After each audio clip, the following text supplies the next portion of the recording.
কলেজের গেট দিয়ে ঢুকবো এমন সময় দেখি কয়েকটা মেয়ে মিলে একটা ছেলেকে ওধম কেলানি খেলাচ্ছে। ভাবতেছি একবার গিয়ে দেখবো নাকি কি হয়েছে। পরে আবার ভাবলাম না, না যাওয়াই ভালো, কেননা নিজেকে আর ভেজালে জড়াতে চায় না। এমনিতেই ভেজাল ভেজাল করে জীবনটা বরবাদের দিকে ঠেলে দিয়েছি। আর না, আর তার চেয়ে বড় কথা, কলেজে আজ আমার প্রথম দিন। এখানের পরিবেশ সম্পর্কে আমার কোনো ধারণাই নেই। চুপচাপ মাথা নিচু করে চলে যেতে নিলে হঠাৎ পেছন থেকে একটা মেয়ে ডাক দেয়। এই ছেলে, ভাব নিচ্ছিস মনে হয়। এখানে তুই ছাড়া আর কে আছে যে তাকে ডাকতে যাব? পেছনে ফিরে, জি আমাকে বলছেন? ও, আসলে বুঝতে পারিনি। জি বলুন, কি বলবেন? তবে নিজের মোটা মাথাটার ধারা বুঝে নিয়েছি মেয়েটা আমাকে কেন ডেকেছে। মেয়েটার হাতে সিগারেট, 100% শিওর মেয়েটা আমাকে র্যাগিং করার জন্য ডেকেছে। কলেজে নতুন মনে হয়। জি। কলেজে আসার আগে নিয়মকানুন সম্পর্কে ধারণা নিয়ে আসিসনি যে কলেজে সিনিয়রদেরকে সম্মান করতে হয়? আসলে সরি, বুঝতে পারিনি। বুঝতে পারিসনি বললে তো আর হবে না। ভুলের জন্য তো তোকে শাস্তি পেতে হবে। মানে শাস্তি কেন পেতে হবে? আমি তো আগে থেকে অবগত না কলেজের সম্পর্কে, না হয়তো সালাম দিতাম। এই ছেলে, আবার মুখে মুখে তর্ক করিস? একে তো ভুল করেছিস, তার উপর আবার মুখের উপর কথা বলছিস। তোর তো ডাবল সাজা প্রাপ্য। মাথা নিচু করে আছি, কারণ কলেজে আজ আমার প্রথম দিন। আজ প্রথম দিন এসেই কোনো ঝামেলায় জড়াতে চায় না। এই নে ধর একটা কাগজ, আমার হাতে দিয়ে যা। এটা খুলবি না, সোজা ওই যে জিন্স প্যান্ট পরা মেয়েটা দেখছিস, তাকে গিয়ে এটা দিয়ে আসবি। কথা না বাড়িয়ে কাগজটা হাতে নিয়ে মেয়েটার কাছে চলে গেলাম। এই যে আপু। মাহি পিছনে ফিরে, কি হয়েছে, ডাকলি কেন? একটা আপু আপনাকে এই কাগজটা দিতে বলল। মেয়েটার হাতে কাগজটা দিয়ে চলে আসতে ধরলাম, এমন সময় মেয়েটা আবার ডাক। এই ছেলে, এদিকে আয়। কাছে যেতেই মেয়েটা আমার গালে কষে কয়েকটা থাপ্পড় বসিয়ে দিল। পুরো কলেজ তো আমার দিকে হা করে তাকিয়ে আছে। এই, তোর সাহস তো কম না, তুই আমাকে লাভ লেটার দিস? তুই জানিস আমি কে? চুপ করে আছি। কি লাভ লেটার, সেটার কিছুই তো মাথায় কাজ করছে না। আপু, আমি তো আপনাকে লাভ লেটার দিইনি, আর কাগজে কি লেখা ছিল সেটাও জানি না। ওই যে আপুটা আপনাকে এটা দিতে বলল। আরো কয়েকটা থাপ্পড় লাগিয়ে দিল আমার গালে। আমি তো মেয়েটার থাপ্পড়কে হাবলার মতো ঠায় দাঁড়িয়ে আছি। দাঁড়া, লাভ লেটার দেওয়ার মজা বুঝাচ্ছি তোকে। ফোনটা বের করে কাকে জানি ফোন দিল। ইতিমধ্যে কয়েকটা ছেলে এসে হাজির। এই ছেলে আমাকে লাভ লেটার দিচ্ছে, এবার তোরা কি করবি কর। ছেলে একটা এসে সোজা আমার কলার ধরে জোরে টান মারলো। সাথে সাথে আমার শার্টের বোতাম কয়েকটা ছিঁড়ে মাটিতে পড়ে গেছে। তোর কত বড় সাহস, তুই মাহি ম্যামকে লাভ লেটার দিস, যেখানে আমরা ওনার নাম পর্যন্ত মুখে নেই না? ভাইয়া, বিশ্বাস করেন আমি জানি না এতে কি লেখা ছিল। একটা আপু ওনাকে এটা দিতে বলল। এত কিছু আমি জানি না, কথা হচ্ছে তুই মাহি ম্যামকে লাভ লেটার দিয়েছিস। এখন তোর কি হাল করি তুই দেখ। বলে মেয়েটা আমাকে মারতে শুরু করলো। সাথে আরো কয়েকটা ছেলে ছিল, দৌড়ে এসে ছেলেটার সাথে মিলে মারতে আরম্ভ করলো। আমি তো মাটিতে পড়ে মার খেয়ে যাচ্ছি। এই হয়েছে, থাম, যা এবার তোরা, বাকিটা আমি দেখে দিচ্ছি। ছেলেগুলো আমাকে মেরে ধীরে চলে গেল। আমি মাটিতে পড়ে আছি। মাহি আমার সামনে এসে, শোন, এটা হচ্ছে তোর সাজা, আর তোর কোনো দোষ নেই, এটাও আমি জানি। কিন্তু তোকে মারলাম কেন জানিস? আশা করি জানিস না। তোকে মারার কারণ হচ্ছে এই মাহিকে সেটা চিনেনি। কলেজের সবাই আমার কথায় উঠে বসে। আমার মুখের উপরে কথা বলার মতো দুঃসাহস কারোর হয় না এই কলেজে। এই কলেজে কেন? থাক, আর বেশি নাই বা বললাম। কলেজে থাকলে এমনিতেই জেনে যাবি আমি কে। ভবিষ্যতে যেন কখনোই বড় গলায় আমার সামনে কথা বলার মতো দুঃসাহস না করিস, সেটার জন্যই মেডিসিন দিলাম। খালি তুই না, নতুন কেউ আসলে কলেজে তাকে এমন মেডিসিন দেওয়াই হয়। যে মেয়েটা আমাকে কাজটা দিয়েছে সেই মেয়েটা মাহির কাছে আসে, আর দুজনে মিলে হাসতে আরম্ভ করে। তারপর ওরা চলে যায়।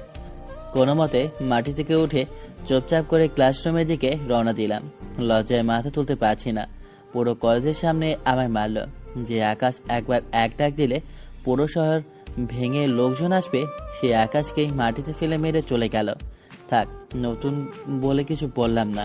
ক্লাসরুম খুঁজে পাচ্ছি না, তাই একজনের কাছে জিজ্ঞেস করলাম, ভাইয়া ক্লাসরুমটা কোন দিকে? চলো আমি দেখে দিচ্ছি। আমিও একই ক্লাসে যাব। ছেলেটার সাথে ক্লাসরুমের দিকে যাচ্ছি। ছেলেটা বলে উঠল, আমার নাম আসিফ, তোমার নাম কি? আকাশ। আসলে কিছু মনে করিও না, তোমার সাথে যা হয়েছে সবটাই দেখেছি, কিন্তু কিছু বলার মতো ক্ষমা নাই। কারণ যে মেয়েটা তোমাকে মেরেছে সেই মেয়েটা এই শহরের মাফিয়ার গ্যাং লিডার। শুনতে একটু অন্যরকম লাগবে যে মেয়ে হয়ে মাফিয়ার লিডার কি করে হয়, কিন্তু এটাই সত্য। খুব ডেঞ্জারাস মেয়েটা, ওর সাথে কথা বলতে ভালো ভালো মানুষেরও প্যান্ট ভিজে যায়। এমন অনেক মাফিয়া টাফিয়া দেখেছি, এমন কয়েক শতাধিক মাফিয়া আমার পায়ের নিচে পড়ে থাকে। দুনিয়াটা কেমন সেটা পরিবর্তন করতেই বের হয়েছি। কে পাওয়ারের কেমন অপব্যবহার করে সেটাই দেখতে এসেছি। তারপর দুজনে মিলে ক্লাসে চলে গেলাম। আমি অনার্স 3য় বর্ষের ছাত্র। মানুষের কোলাহল থেকে একটা নিরিবিলি জায়গায় এসেছি যাতে করে পড়ালেখাটা ভালোভাবে শেষ করতে পারি। বাবা মারা যাওয়ার আগে শেষ একটা ওয়াদা করে গিয়েছিল যে পড়ালেখা করে মানুষের মতো মানুষ হব। সেই লক্ষ্য নিয়ে নতুন কলেজে এসেছি, পুরান কলেজ ফেলে। কারণ সেখানে আমার পড়াশোনা কোনোদিনও হবে না, কারণ পরিবেশটা অন্যরকম। সর্বদা দাঙ্গা ফাসাদ নিয়ে পড়ে থাকে সকলে। তাই এই শহরে চলে এসেছি, কিন্তু শহরের মানুষগুলো যে একই রকম সেটা আরও বুঝতে বাকি রইল না। ক্লাসরুমে ঢুকে চুপচাপ বসে আছি। স্যার এখনও আসে নাই। সবাই আমার দিকে বাঁকা চোখ করে দেখছে, কারণ একটু আগেই যে ধোলাইকে এসেছি। আমার পাশে আসিফ বসল। এই আকাশ, মন খারাপ করিও না। সবাই তোমার দিকে যেমন করবেই তাকাক না কেন, আমি তোমাকে বন্ধুর চোখে দেখবো। Thank you. একটু পর স্যার ক্লাসে এসে, শুনলাম আজ মাহি নাকি নতুন কাউকে র্যাগিং করেছে আর তাকে নাজেহালভাবে মেরেছেও। সে কে? সবাই আমার দিকে আঙ্গুল দিয়ে দেখিয়ে দিল। আমি মাথা নিচু করে তাকিয়ে আছি। তোমার নাম কি? আমার নাম আকাশ। থাক বাবা, যা হয়েছে হয়েছে, বাদ দাও। মাহিকে দমানোর মতো ক্ষমতা এই কলেজে কারোর নেই। এই কলেজ কেন, পুরো শহরের কারোরই নেই। আর তুমি ওর থেকে একটু দূরে দূরে থেকো। এমন সময় মাহি ক্লাসে ঢুকে পুরো গ্যাং নিয়ে, তার মধ্যে কাগজ দেওয়া মেয়েটাও আছে। কি স্যার, আমার নামে গুণগান গাওয়া হচ্ছে নাকি? ভয়ে চুপ করে আছে। গুণগানই জানতে হয়। বদনাম করলে শরীর থেকে মাথাটা একদম আলাদা করে ফেলবো। মনে মনে ভাবি, কি রে, কাগজ দেওয়া মেয়েটা না বলেছিল মেয়েটা সিনিয়র, তাহলে আমাদের ক্লাসে কি করে? থুর, মাথায় কাজই করছে না। স্যার, ক্লাস থেকে বের হন, আজ আর ক্লাস করতে হবে না। স্যার, মাহির এক কথায় ভয় বেরিয়ে গেল। আমি আর সাজ্জাদ চুপ করে বসে আছি। মাহি আর ওর পুরো গ্যাং ক্লাসটাকে মাথায় তুলে ফেলেছে। এমন সময় প্রিন্সিপাল আসে। মাহি, আজ নাকি স্যারকে ক্লাস করতে মানা করেছো? হ্যাঁ, মানা করেছি তো। গুরুত্বপূর্ণ ক্লাসগুলো এভাবে অবহেলা করলে পরীক্ষায় পাশ করবে কিভাবে? এই টাকলা, তুই এত কথা বলছিস কোন সাহসে? প্রিন্সিপাল স্যার ভয়ও চলে যায়। মাহিরা আবার হই হল্লো শুরু করে ক্লাসে। ছাত্রদেরকে সম্মান করে না ভালো কথা, কিন্তু একটা কলেজের প্রিন্সিপালের সাথে এইরূপ আচরণ কিভাবে করতে পারলো? মনে মনে ভাবলাম, না, আমার সেই আগের রূপে ফিরে যেতে হবে। রক্তের বন্যা না ঝরালে এইসব মানুষকে কখনোই শিক্ষা দিতে পারবো না, যারা পাওয়ারের অপব্যবহার করে। আকাশ চুপচাপ করে ক্লাসে বসে আছে। একটু পর মাহি আকাশের কাছে আসে। কিরে, এখন কেমন ফিল হচ্ছে তোর? মার খেয়ে তোর অনুভূতিটা কেমন? সবাই হাসাহাসি করছে। আকাশ চুপচাপ বসে আছে। এখন লাউ যাওয়া যাবে না, কয়েকটা দিন যাক, তারপর বড়সড় মাফিয়া সেটা দেখে নেব। এই কথা বলিস না কেন? আবার খাওয়ার ইচ্ছে আছে নাকি? প্লিজ, তোমরা ওকে ছেড়ে দাও। ওর সাথে আর কিছু করিও না। বেচারা আজ প্রথম এসেই মার খেলো। এক ছাগলের 4 নাম্বার বাচ্চা, তোর মুখে দেখে বলেই ফুটছে না। তোরও কি মার খাওয়ার শখ নাকি যে ওর হয়ে ওকালতি করছিস? ভয়ে চুপ হয়ে গেল। মাহি ছাড় তো, বাদ দে। যা আমার খেয়েছে, এরপর কখনো তোর সামনে কথা বলার মতো দুঃসাহস করবে না। এলিনা, তুই ঠিকই বলেছিস। যে কাগজ দিয়েছিল ওই মেয়েটার নাম এলিনা। তারপর ওরা ক্লাসরুম থেকে বের হয়ে যায়, আর আমি আর আজিবও ক্লাসরুম থেকে বের হয়ে আসি, কারণ আজ ক্লাস হবে না। মাহি একবার বলে দিয়েছে, এরপর আর কারোর ক্ষমতা নাই যে মাহির কথার অবজ্ঞা করে ক্লাস করাবে। চলো আমরা ওই দিকটায় গিয়ে বসি। আচ্ছা চলো। আসিফ আর আমি একটা নিরিবিলি জায়গায় বসে আছি। এমন সময় একটা মেয়ে আসে। মেয়েটার নাম নাফিসা। মেয়েটা আসিফের বন্ধু। আসিফ আমার সাথে মেয়েটার পরিচয় করে দিল। বাহ, ভালোই লাগছে। প্রথম দিনে সেই দুজন বন্ধু বানিয়ে ফেললাম। আচ্ছা আকাশ, তোমার বাসা কোথায়? তুমি কোথায় থাকো? আর তোমার বাসায় কে কে আছে? আসলে আমার বাসা চট্টগ্রামে, তবে এই শহরে একটা ভাড়া বাসা করে থাকি। আর আমার বাসায় কে কে আছে বলতে মা, ছোট বোন আর আমি। বাবা মারা গিয়েছে বেশ কিছু বছর আগে। ও সরি। আরে সরি বলার কিছুই নেই। আর আমরা তো ফ্রেন্ড নাকি? ফ্রেন্ডদের মধ্যে সরি টরি এইসব চলে না। ফ্রেন্ড, তবে পুরোপুরি না। একটা জিনিসের কমতি আছে, সেটা হচ্ছে তুমি করে বলা, যেটা ফ্রেন্ডশিপে চলে না, তুই ছাড়া।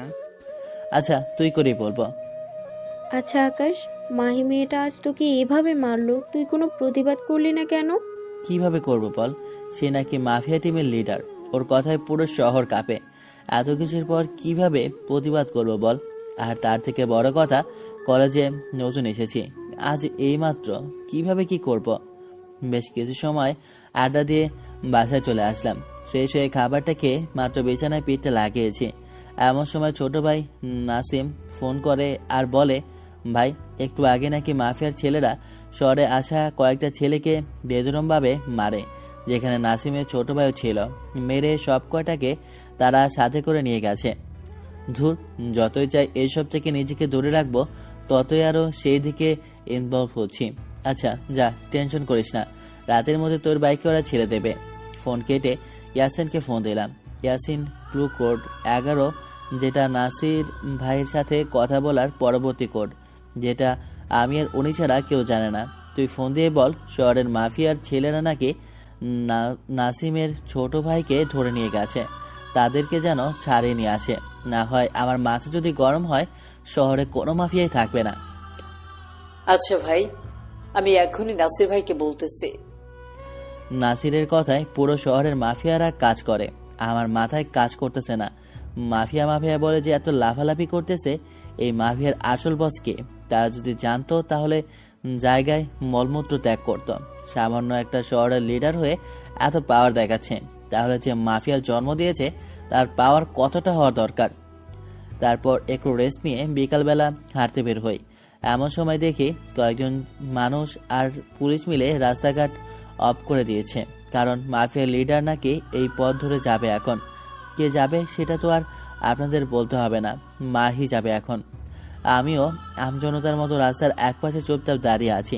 হঠাৎ নজর পড়ল একটা গাড়ির মধ্যে একটা রোগী আটকা পড়েছে, যাকে হসপিটালে নিয়ে যাচ্ছিল। কিন্তু মাহি আসবে দেখে গাড়ি ঘোড়া সব সাইড করে দিয়েছে। রোগীটার অবস্থা খুব খারাপ, এমার্জেন্সি হসপিটালে নিয়ে না গেলে হয়তো এখানে সে দম ছেড়ে দেবে। এবার আর চুপ থাকলাম না, দৌড়ে গেলাম গাড়িটার কাছে। গাড়ির কাছে গিয়ে ড্রাইভারকে বললাম গাড়িটা স্টার্ট দিতে, কিন্তু সে ভয়ে না করে। আমি বললাম, কোনো সমস্যা হবে না, আমি আছি আপনার সাথে।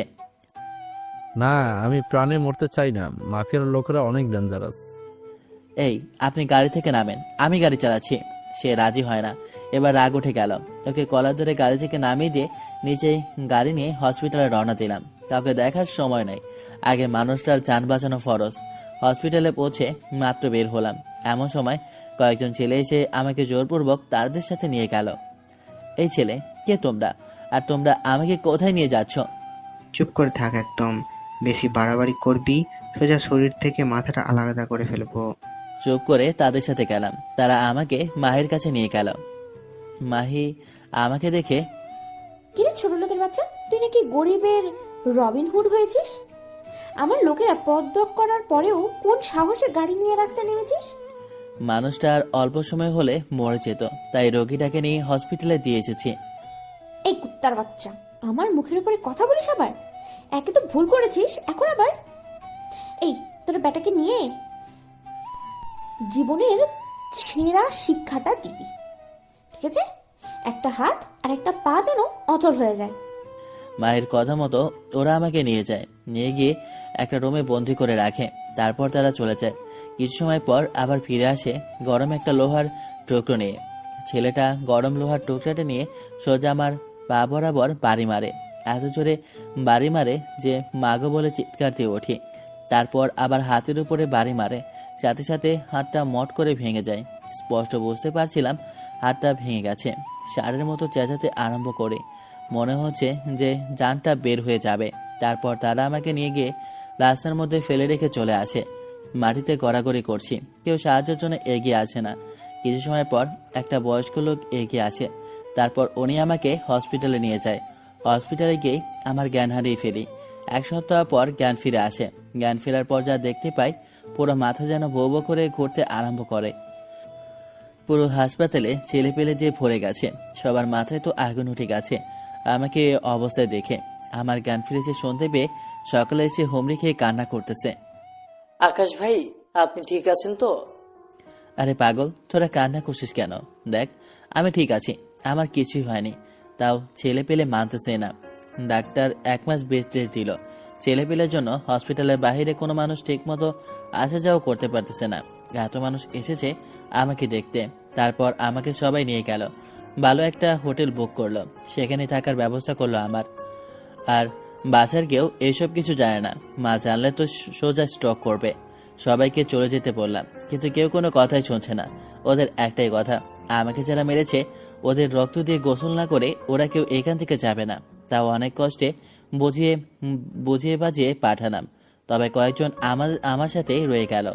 নাসিম, ইয়াসিন, ওদেরকে হাজার মানা করলেও ওরা যাবে না, তাই আর জোরও করিনি ওদের। আচ্ছা নাসিম, তোর ছোট ভাইকে ছেড়েছে? ভাই রাতের আগেই ছেড়ে দিয়েছে। কথা বলতেছি এমন সময় নাসির ভাই এসে হাজির। নাসির ভাই বলতে শহরের মাফিয়া টিমের আসল লিডার। সে এসেছে আমার এই অবস্থা শুনে। নাসির ভাই তো পাগল পাগল হয়ে গেছে আমার এই অবস্থা দেখে। আকাশ ভাই, আপনার এই অবস্থা করলো কে?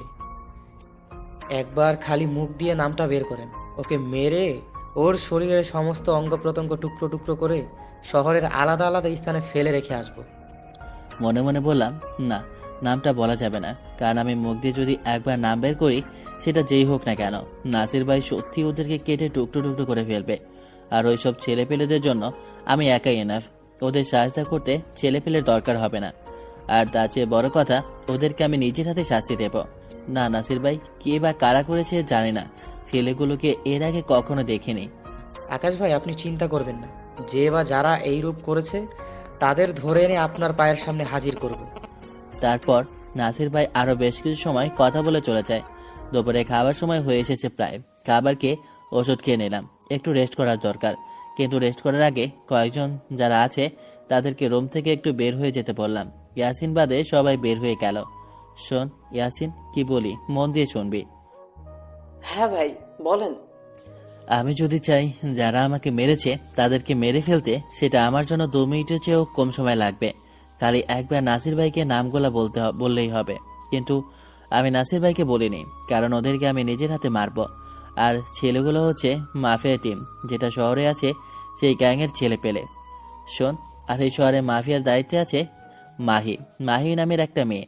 ওর লেফট হ্যান্ড এবং রাইট হ্যান্ড 2টা ছেলে আছে। ওদেরকে গিয়ে তুলে নিয়ে আসবে। ওরাই আমার সাথে এরূপ আচরণ করেছে। যত ছেলে লাগে নিয়ে যাবে, কিন্তু কাউকে বলবি না ওদেরকে কেন তুলে নিয়ে আসিস। কেউ জিজ্ঞাসা করলে বলবি আকাশ ভাইয়ের অর্ডার। আচ্ছা ভাই, আপনি একটু শুয়ে রেস্ট করেন। বিকেল বেলা আপনার চোখ খোলার আগে ছেলে 2টা আপনার সামনে থাকবে। আরে না না, এটা হোটেল, এখানে কোনো হাঙ্গামা করার দরকার নেই। শহরের আড্ডাখানা যেটা আছে সেখানের পেছনে যেই স্টোর রুমটা আছে সেখানে বেঁধে রেখে ফেলে আসবি। তারপর কি করতে হবে সেটা আমি বলে দেব। আচ্ছা ভাই। আচ্ছা যা। তারপর ইয়াসিন চলে যায় আর আকাশ একটু ঘুমানোর চেষ্টা করে। বিকেলবেলা চোখ খোলার আগেই দেখে ইয়াসিন এসে হাজির। কিরে, কাজ কত দূর? ভাই, মাল 2টাকে তুলে নিয়ে স্টোররুমে ফেলে রেখে চলে আসছে। এই যে নেন মাল 2টার ভিডিও। ইয়াসিন আসার আগে ওদের ভিডিও করে নিয়ে এসেছে। কোনো সমস্যা হয়নি তো? ভাই কি বলেন, কি সমস্যা হবে? যাওয়ার আগে সবাই কোমরে গুছিয়ে মেশিন নিয়ে গেছি।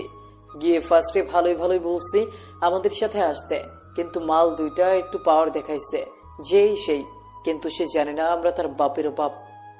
কি আর করার ভাই, যখন বাংলা ভাষায় বোঝাইতে পারি নাই তখন মেশিন কপালের ঠেকা তুলা নিয়ে আসছে। যা, এবার ফ্রেশ হয়ে নে। এভাবে দিন কাটতে লাগলো। মাহির লেফট হ্যান্ড এবং রাইট হ্যান্ড 2টা এখনো স্টোর রুমে বন্দী।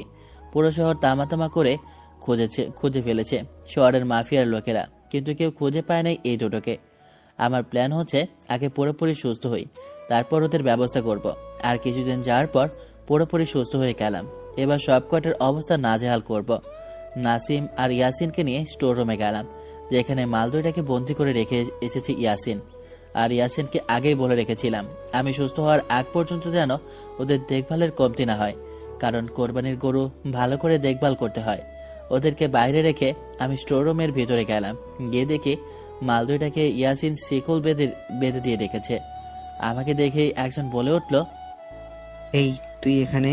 তোকে না মেরে হাত পা ভেঙে রাস্তায় ফেলে রেখে চলে আসছিলাম, তুই এখনো মরিস নাই? বাঘ কখনো এত সহজে মরে নাকি রে কুত্তার বাচ্চা? বলেই বুকের মধ্যে সচরে একটা লাথি মারলাম। আমি মরলে তোদের শরীর থেকে কলেজা কটে বের করবে কে? আর কার গায়ে হাত দিয়েছিস সেটা যদি জানতি তাহলে এখনই আটকে মারা যাইতি। ইয়াসিন, সেলাই রেঞ্জ আর কাঁটাটা নিয়ে আইতো। ইয়াসিন এসে সেলাই রেঞ্জ আর কাঁটাটা দিয়ে গেল। সেলাই রেঞ্জ হাতে নিয়ে দুইজনের পা বরাবর দুইটা সচরে বাড়ি মারলাম। বাড়ি মারার সাথে সাথে পায়ের হাড্ডিটা মট করে ভেঙে গেছে, সেটা স্পষ্ট নিচের কানে শুনতে পেলাম। দুজনে মাকে বলে চিৎকার করে উঠল, এখন কেমন লাগে? তারপর আবার হাতের মধ্যে বাড়ি মারলাম। দুজনে সারের মতো চিৎকার করে চেঁচাচ্ছে আর হাত জোর করে মিনতি করছে, প্লিজ আমাদেরকে ছেড়ে দাও, আমাদের ভুল হয়ে গেছে। এখন কেন? তখন মনে ছিল না কার সাথে পাঙ্গা নিচ্ছিস? একজন বলে উঠল, বিশ্বাস করো, তুমি কে বা কি করো তা আমরা জানি না। লিডার অর্ডার করেছে, তাই তোমার সাথে এইরূপ করেছি। প্লিজ আমাদের ক্ষমা করে দাও। না, তোদের ক্ষমা নেই। কাঁটাটা হাতে নেই। তার আগে ছেলে দুইটার মুখের মধ্যে কাগজ গুঁজে দেই যেন চিৎকার করতে না পারে। তারপর কাঁটাটা দিয়ে ছেলে দুইটার বুকের মধ্যে লাগাতার পোজ দিতে থাকি। চিরচির করে রক্ত পড়ছে ছেলে দুইটার শরীর থেকে। শোন, আর অল্প কিছুক্ষণ পর হয়তো তোদের জান চলে যাবে। তার আগে আমার পরিচয়টা তোদের দিয়ে দেই, হয়তো তোদের মরার জন্য আহ্বান হবে। আকাশ ছেলে দুইটার কানের সামনে গিয়ে কানে কানে নিজের আসল পরিচয়টা বলে। ছেলে দুইটা সাথে সাথেই চোখ বড় বড় করে ফেলে আর সাথে সাথেই দম আটকে মারা যায়। আকাশ ইয়াসমিনকে ডেকে বলে, এই দুইটা বডিকে শহরের সিটি রোডে টাঙ্গিয়ে দিয়ে আসবে, যাতে করে মানুষজন দেখে। পুরো শহরে তো হাহাকার লেগে গেছে। মাফিয়া ছেলেদের এইরকম ভাবে কে মারলো? কার এত বড় বুকের পাঠা? নাসির ভাইয়ের ছেলেরা তো পাগল পাগল হয়ে গেছে। মাহির তো পুরো মাথা খারাপ। সে যে করেই হোক এই দুইজনের হত্যাকারীকে সে খুঁজে বের করবেই। অন্যদিকে আকাশ তো দিব্যি ঘুরে বেড়াচ্ছে। ওর মনে হচ্ছে কিছুই যেন হয় নাই। পরের দিন সে কলেজে যায়। আসিফ আর নাফিসা আকাশকে দেখতে পেয়ে দৌড়ে আসে। কি রে আকাশ, এতদিন কোথায় গিয়েছিলি রে? আরে, একটা পারিবারিক কাজে আটকে পড়েছিলাম। এখন সব ঠিক আছে তো? হ্যাঁ। আচ্ছা আকাশ, কিছু কি শুনেছিস? মাফিয়ার ছেলে দুইটাকে নাকি কে যেন মেরে শহরের সিটি রোডে টাঙিয়ে দিয়ে গেছে। হ্যাঁ, আমিও একটু শুনেছি। কলেজে এসেছে পর্যন্ত সবাই একই কথা কানাঘুষা করতেছে। চল, ক্লাসের সময় হয়ে এসেছে, ক্লাসের দিকে যাই। তিনজন মিলে ক্লাসের দিকে যাচ্ছি। এমন সময় মাহি সামনাসামনি পড়ে গেলাম। মাহি তো আমার দিকে চোখ বড় বড় করে চেয়ে আছে। আমি সাইড কেটে চলে আসলাম। ক্লাস করছি, এমন সময় কয়েকটা ছেলে ক্লাসরুমের মধ্যে এসে বলল মাহি নাকি আমাকে ডাকতেছে। আচ্ছা চলো, স্যারের অনুমতির প্রয়োজন নেই, কারণ মাহির কথা একবার যখন বলেছে সবাই চোখ। তো ভয় শেষ। আকাশ প্লিজ একটু সেফ থাকিস, কখন কি করে বসে তোর সাথে। আরে টেনশন করিস না। তারপর ছেলেগুলোর সাথে মাহির কাছে গেলাম। মাহি সবাইকে চলে যেতে বলল, সবাই চলে গেল। এই ছেলে, তুই জীবিত হলি কি করে? সেদিন না ওরা বলল যে তোকে মেরে হাড়গোড় গুঁড়ো করে দিয়েছে। ওদের কথা মতো তো তুই বেঁচে থাকার কথা না, কিন্তু বাঁচলি কি করে? আরেকটা কথা, সেটা হচ্ছে তোকে কেমন যেন আমার সন্দেহ হচ্ছে। তোকে যারা মেরেছিল সেই দুইজনকে কারা জানি মেরে শহরের সিটি রোডে টাঙ্গিয়ে রেখে এসেছে। দেখেন, আপনার কোনো কথার জবাব দিতে আমি ইচ্ছুক নই। আর বড় কথা হচ্ছে আমি ভুল করেছি, তার জন্য তো মেরে হাত পা ভেঙে দিয়েছেন। এত শাস্তি দেওয়ার পরেও কি আপনার শখ মেটেনি? এই ছেলে, বেশি কথা শিখে গেছিস মনে হচ্ছে। কথা যাই বলবো চুপচাপ শুনবি, না হলে জ্যান্ত মেরে পুঁতে ফেলবো। চুপ করে আছেন। শোন, তোকে আমার সন্দেহ লাগছে। আমার ছেলেপেলেরা তোর উপরে নজরদারি করবে, মাথায় রাখিস সেটা। আচ্ছা, আবার ক্লাসে চলে গেলাম। ক্লাস করে বাসায় চলে গেলাম। এভাবে আরো কয়েকটা দিন কাটলো। এই কয়েকদিনে লক্ষ্য করলাম মাহি যেন কেমন পরিবর্তন হয়ে গেছে। আমি কলেজে আসলে মাহি আমার দিকে ড্যাব ড্যাব করে চেয়ে থাকে। একদিন ক্লাস শেষ করে যাচ্ছিলাম বাসায়, এমন সময় মাহি ডাক দেয় আমাকে। এই এদিকে আয়। হ্যাঁ বলেন। এই তুই কি সিঙ্গেল? মানে বুঝলাম না। তুই কি কোনো রিলেশন করিস? না। এখানে এসে আমার পাশে বস। আমি কথা না বাড়িয়ে মায়ের কাছে গিয়ে বসলাম। শোন, আজ থেকে তুই রোজ ক্লাস ছুটির পরে এসে আমার সাথে এখানে বসে থাকবি। হঠাৎ মাহির নাম্বারে একটা ফোন আসে। যে ছেলে দুইটাকে যারা মেরে ফেলে দিয়ে গেছে তাদের একজনের সংবাদ পাওয়া গেছে। অপর পাশ থেকে কি বলছে কিছু শুনতে পাচ্ছি না, খালি মাহির কথাই শুনছি। ওকে, যে কারোরই হোক আটক করে আমার সামনে নিয়ে আয়। ফোনের অপর পাশ থেকে। খবর পেয়েছি আজ নাকি সে রাতের বেলায় চৌরাস্তার মোড়ে কোনো একটা কাজে যাবে, সেখান থেকে তুলে নিয়ে আসবো। মাহি ফোন রেখে দিয়ে মাহির অল্প কথা শুনে বুঝে গেলাম ইয়াসিনের নাম জেনে গেছে। আর আজ রাতে ইয়াসিনকে ওরা কিছু একটা করবে। আমি তাড়াতাড়ি উঠে বাসায় চলে এলাম। এসে ইয়াসিনকে ফোন দিলাম। ইয়াসিন ফোন রিসিভ করছে না। অনেকবার ফোন দিলাম, তাও রিসিভ করলো না। মাথা তো ঘুরতেছে। আমার জালে আমি নিজেই ফেসে গেলাম। এখন যদি ইয়াসিনকে খবর দেওয়া না হয়, সে 100% শিওর বিপদে পড়বে। একটু পর দেখলাম ফোনটা বাজছে। ফোনের দিকে তাকাতে দেখলাম ইয়াসিন ফোন করেছে। ইয়াসিন, কোথায় তুই? ভাই, আমি তো একটা কাজে আসছিলাম। আচ্ছা শোন, যেখানেই আসিস তাড়াতাড়ি আমার সাথে দেখা কর। ইয়াসিন তাড়াতাড়ি 30 মিনিটের মধ্যে আমার কাছে চলে আসলো। আমি ওকে বললাম তোর নাম ওরা জেনে গেছে। তো ভাই, সমস্যা কি? আমি কি ওদেরকে ভয় পাই নাকি? আপনি থাকতে এই জমিনের বুকে কোন মানুষটা আমার গায়ে হাত দিবে? এমন মানুষ এখনো পয়দা হয় নাই। হ্যাঁ, তোর কিছুই করতে পারবে না। তবে এটা বলতো, আজ রাতে কি তোর কোথাও যাওয়ার প্ল্যান আছে? হ্যাঁ ভাই, চৌরাস্তার মোড়। ওকে, সমস্যা নেই। ওরা আজ রাতে কিছু একটা করবে। আর আজ রাতে আমি আমার আসল রূপ দেখাবো। খবর দে সব ছেলেপেলেদেরকে। আকাশ মাহমুদ কি সেটা আজ পুরো শহরবাসী জানবে। ইয়াসমিন সব ছেলেপেলেদেরকেই খবর দেয়। গাড়ি করে শুধু আকাশ মাহমুদের ছেলেপিলে শহরে আসতে থাকে। কম করে হলেও 1000 ছেলে আসে। সবার কোমরেই আর্মস, কেউ কেউ আবার ওম দিয়ে আসে। সেটা রেট অফ ফায়ার, যেটা কয়েক কিলোমিটার দূর থেকে তার নিশানাকে তাক করতে পারে। ছেলে পেলে তো আজ পুরো ক্ষিপ্ত। কার এত বড় বুকের পাটা যে আকাশ মাহমুদের সাথে পাঙ্গা নিবে? আকাশ তারপর সমস্ত ছেলেদেরকে শহরের আড্ডায় একত্রিত করে। কে কোথায় থাকবে সেটা বলে দেয়।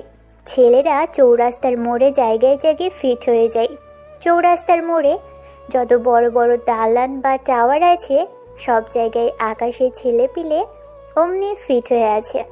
আকাশ শুধু অর্ডার করবে, সাথে সাথে শহরের রক্তের বন্যা বয়ে যেতে দেরি হবে না। অন্যদিকে শহরের মাফিয়ারা পুরো শহরের যত ক্রু আছে সবাইকে একত্রিত করে উদ্দেশ্য একটাই, ওদের ক্রু মেম্বারদেরকে যারা হত্যা করেছে তাদেরকে আজ মৃত্যুর চৌকাঠ অবধি পৌঁছে দেবে। শহরে প্রায় কয়েক শতাধিক ক্রু আছে, সবাই একজোট হয়। রাতের বেলায় আজ তারা ইয়াসিনকে ধরবে। তারপর বাকি যারা ওর সাথে ছিল সব কয়টার নাম বের করে ওকে মেরে ফেলবে। আর ওদেরকে লিড করতেছে নাসির ভাই, আর সাথে তো মাহি আছেই। ওদের নেতৃত্বে মাফিয়ার সকল ক্রু মেম্বার আজ একত্রিত হয়েছে। নাসির ভাই জানে না ওদের জন্য আজ মৃত্যু অপেক্ষা করতেছে। নিজের পাতানো ফাঁদে যে নিজেরাই আটকে পড়বে এ ধারণা কারোরই নেই। বিকেল পেরিয়ে প্রায় মাগরিব হয়ে আসে। আকাশের লোকজন সবাই যে যার জায়গা মতো ফিট হয়ে আছে। আর আকাশ বলে দেয় ইয়াসমিন আগে একা যাবে। মাফিয়ার ক্রুরা সবাই অপেক্ষা করতেছে কখন বলির পাঠাটা আসবে। একটু পর প্ল্যান মোতাবেক ইয়াসিন চৌরাস্তার মোড়ে যায়। সাথে সাথেই মাফিয়া ছেলেপিলেরা ইয়াসিনকে চারপাশ থেকে ঘিরে ফেলে। সবার হাতেই চাপাতি, বড় বড় রামদা। ইয়াসমিনকে আজ টুকরো টুকরো করে ফেলবে। নাসির ভাই আর মাহি একটা গাড়িতে বসে আছে। ছেলেপিলে দৌড়ে আসে ইয়াসিনকে মারার জন্য, কিন্তু যারা যারা দৌড়ে আসে সব কয়টার মাথায় খুলি ছিদ্র হয়ে মাটিতে লাশ পড়ে যায়। রেট অফ ফায়ার দিয়ে মাথার খুলি ছিদ্র করে ফেলেছে আকাশের ছেলেরা। মাফিয়ার সবাই তো ভয় পেয়ে যায়, কেউ বলতে পারে না কি ঘটছে। এবার ইয়াসিনের সাথে ওর দলে 10-15 জন গিয়ে দাঁড়ায়। মাফিয়া ছেলেপিলে আরও এক ছ্যাক এগিয়ে আসে মারার জন্য। ওই 10-15 জন মিলে প্রায় শতখানিক মাফিয়ার ক্রুকে মেরে জায়গার মধ্যে তুলোধুনা বানিয়ে ফেলে। এবার একত্রে সমস্ত মাফিয়ার ক্রুরা ওই 10-15 জনের উপরে ঝাঁপিয়ে পড়ে। 10-15 জন মিলে এতজনের সাথে কখনোই পেরে ওঠা সম্ভব না। মাফিয়ার ক্রুরা ওদেরকে মারতে শুরু করে। এমন সময় নাসির ভাই আর মাহি গাড়ি থেকে নেমে আসে। অন্ধকার দেখে কাউকেই তেমন একটা চেনা যাচ্ছে না। না হয় নাসির ভাই ইয়াসমিনকে দেখেই চিনে ফেলতো। নাসির ভাই ইয়াসিনের বুকের মধ্যে সজোরে একটা লাথি মারে। কুত্তা বাচ্চা, কত বড় সাহস আমার ছেলে পেলেদের গায়ে হাত দিস! তোদের বুক থেকে আজ কলিজা ছিঁড়ে বের করে ফেলবো। এই সব কটাকে গাড়িতে তুল নিয়ে আয়। নাসির ভাই আর মাহি গাড়িতে উঠতে যাবে এমন সময় সামনের দিকে তাকিয়ে দেখে কয়েক হাজার ছেলেপিলে বড় বড় আর্মস হাতে নিয়ে দাঁড়িয়ে আছে। নাসির ভাইয়ের এটা দেখে তো পা কাঁপা শুরু হয়ে যায়। তারা মাত্র সংখ্যা কয়েক শতাধিক, আর যারা বড় বড় আর্মস নিয়ে দাঁড়িয়ে আছে ওরা সংখ্যায় কয়েক হাজার। আকাশের ছেলেপিলেরা মাফিয়ার পুরো টিমকে চতুর্দিক থেকে ঘেরাও করে ফেলে আর উড়াধুরা গুলি ছুটতে শুরু করে। মিনিটের মধ্যেই মাফিয়ার কয়েক শতাধিক ক্রু মারা যায়। এমন সময় আকাশ সামনের দিকে এগিয়ে আসে। নাসির ভাই আর মাহি ভয়ে মাটিতে জড়সড় হয়ে বসে পড়ে। পুরো শহর যেন নিস্তব্ধ হয়ে গেছে। বাহিরে গোলাবর্ষণ হচ্ছে দেখে সবাই নিজের নিজের ঘরে দরজা বন্ধ করে চুপচাপ বসে আছে। কয়েক শত মাফিয়ার ক্রু খালি জীবিত আছে। সবাই নিজের প্রাণ বাঁচানোর ভেবে উপরওয়ালার কাছে প্রার্থনা করতে আরম্ভ করে। আকাশ অনেক আগেই লক্ষ্য করেছে এখানে নাসির ভাই আছে, তাই সে তার দিকে এগিয়ে যায়। কোথা থেকে যেন এক ফোঁটা আলোক রোশনি এসে আকাশের মুখের উপর পড়ে। মাহি তো আকাশকে দেখে তাজ্জব হয়ে যায়, আর নাসির ভাই তো চোখ বড় বড় করে আকাশের দিকে তাকিয়ে আছে। আকাশের ছেলেপিলেরা তো প্রচণ্ড রকমের ক্ষিপ্ত হয়ে গেছে, সব কয়টাকে এখানেই মেরে ফেলবে। নাসির ভাই দৌড়ে গিয়ে আকাশের পায়ে পড়ে যায়। আকাশ ভাই, আপনি আমাকে মাফ করে দেন। বিশ্বাস করেন, আমি জানতাম না ছেলেগুলো আপনার ছেলে পেলে ছিল, না হয় কখনোই এখানে আসতাম না। মাফিয়ার ক্রু সবাই হা করে ওদের লিডারের দিকে তাকিয়ে আছে। কি করবে, কি করছে কি ওদের লিডার, আর কে বা এই লোক? মাহি তো রীতিমতো একটার পর একটা অবাকই হয়ে যাচ্ছে। আরে নাসির ভাই, কি করছেন কি? পা ছাড়েন, আপনি আমার বয়সে অনেক বড় ভাই। না ভাই, আমি আপনার পা ছাড়বো না। আপনি আগে বলেন আমায় মাফ করে দিছেন। ভাই প্লিজ পাটা ছাড়েন। ভাই আপনার উপরে আমার কোনো রাগ নেই, আমার যে মাফ করার মতো কোনো কিছু থাকবে ওঠেন আবার। নাসির ভাই আকাশকে জড়িয়ে ধরে কান্না করে দেয়। নাসির ভাই, তবে একটা জিনিস, সেটা হচ্ছে শহরের মাফিয়ার ক্রুরা এতটা বাজে আর এতটা নিকৃষ্ট যার কোনো তুলনা হয় না। পাওয়ারের অপব্যবহার কাকে বলে সেটা শহরের মাফিয়াদের না দেখলে বুঝতেই পারতাম না। ভাই শহরের মাফিয়ারা পুরো মাফিয়া টিমের নামটাই ডুবিয়ে দিল। আর আমি ওই দিন আপনাকে ইচ্ছে করেই ওদের খুলিয়া বলিনি, কারণ আমি দেখতে চেয়েছিলাম শহরের মাফিয়াদের কার্যকলাপ।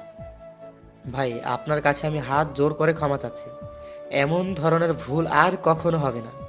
তারপর নাসির ভাই মাহির কাছে যায় আর ওর গালে কয়েকটা কষিয়ে থাপ্পড় বসিয়ে দেয়। এই মেয়ে, তুই জানিস এই আকাশ মাহমুদকে? কার সাথে পাঙ্গা নিয়েছিস তুই? হ্যাঁ, আজ যদি আমি না থাকতাম তোরা আজ এখান থেকে কেউ জীবিত ফিরে যেতে পারতি না।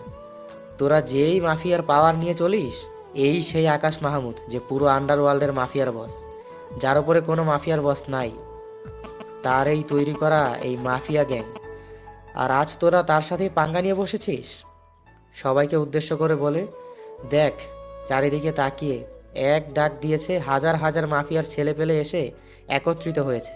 মাফিয়ার লিডার হওয়ার পরেও তার কোনো বড়াই নাই, কিন্তু তাদের এত পাওয়ার আসলো কোথা থেকে? সবাই তো এই কথা শোনার পর মাথায় হাত দিয়ে ফেলে। মাহি তো মনে হয় এখনই মাটি ছেদ করে জমিনে ঢুকে যাবে এমন কথা শোনার পর। আকাশ সবার উদ্দেশ্যে বলে, আজ থেকে কেউ যদি পাওয়ারের অপব্যবহার করেছে তো সোজা তার জীবনটা কেড়ে নেব। আর এবারের মতো সবাইকে মাফ করে দিলাম। আর এই যে লেডি মাফিয়া, আপনাকে চাইলে এখনই মেরে মাটি চাপা দিয়ে দিতে পারি, কিন্তু তা করলাম না, কারণ অপরাধ করলে তাকে সুযোগ দিতে হয় শোধরানোর জন্য। আমিও তাই করলাম। পরবর্তীতে এমন কিছু চোখে বললে সোজা মেরে বালি চাপা দিয়ে দেব।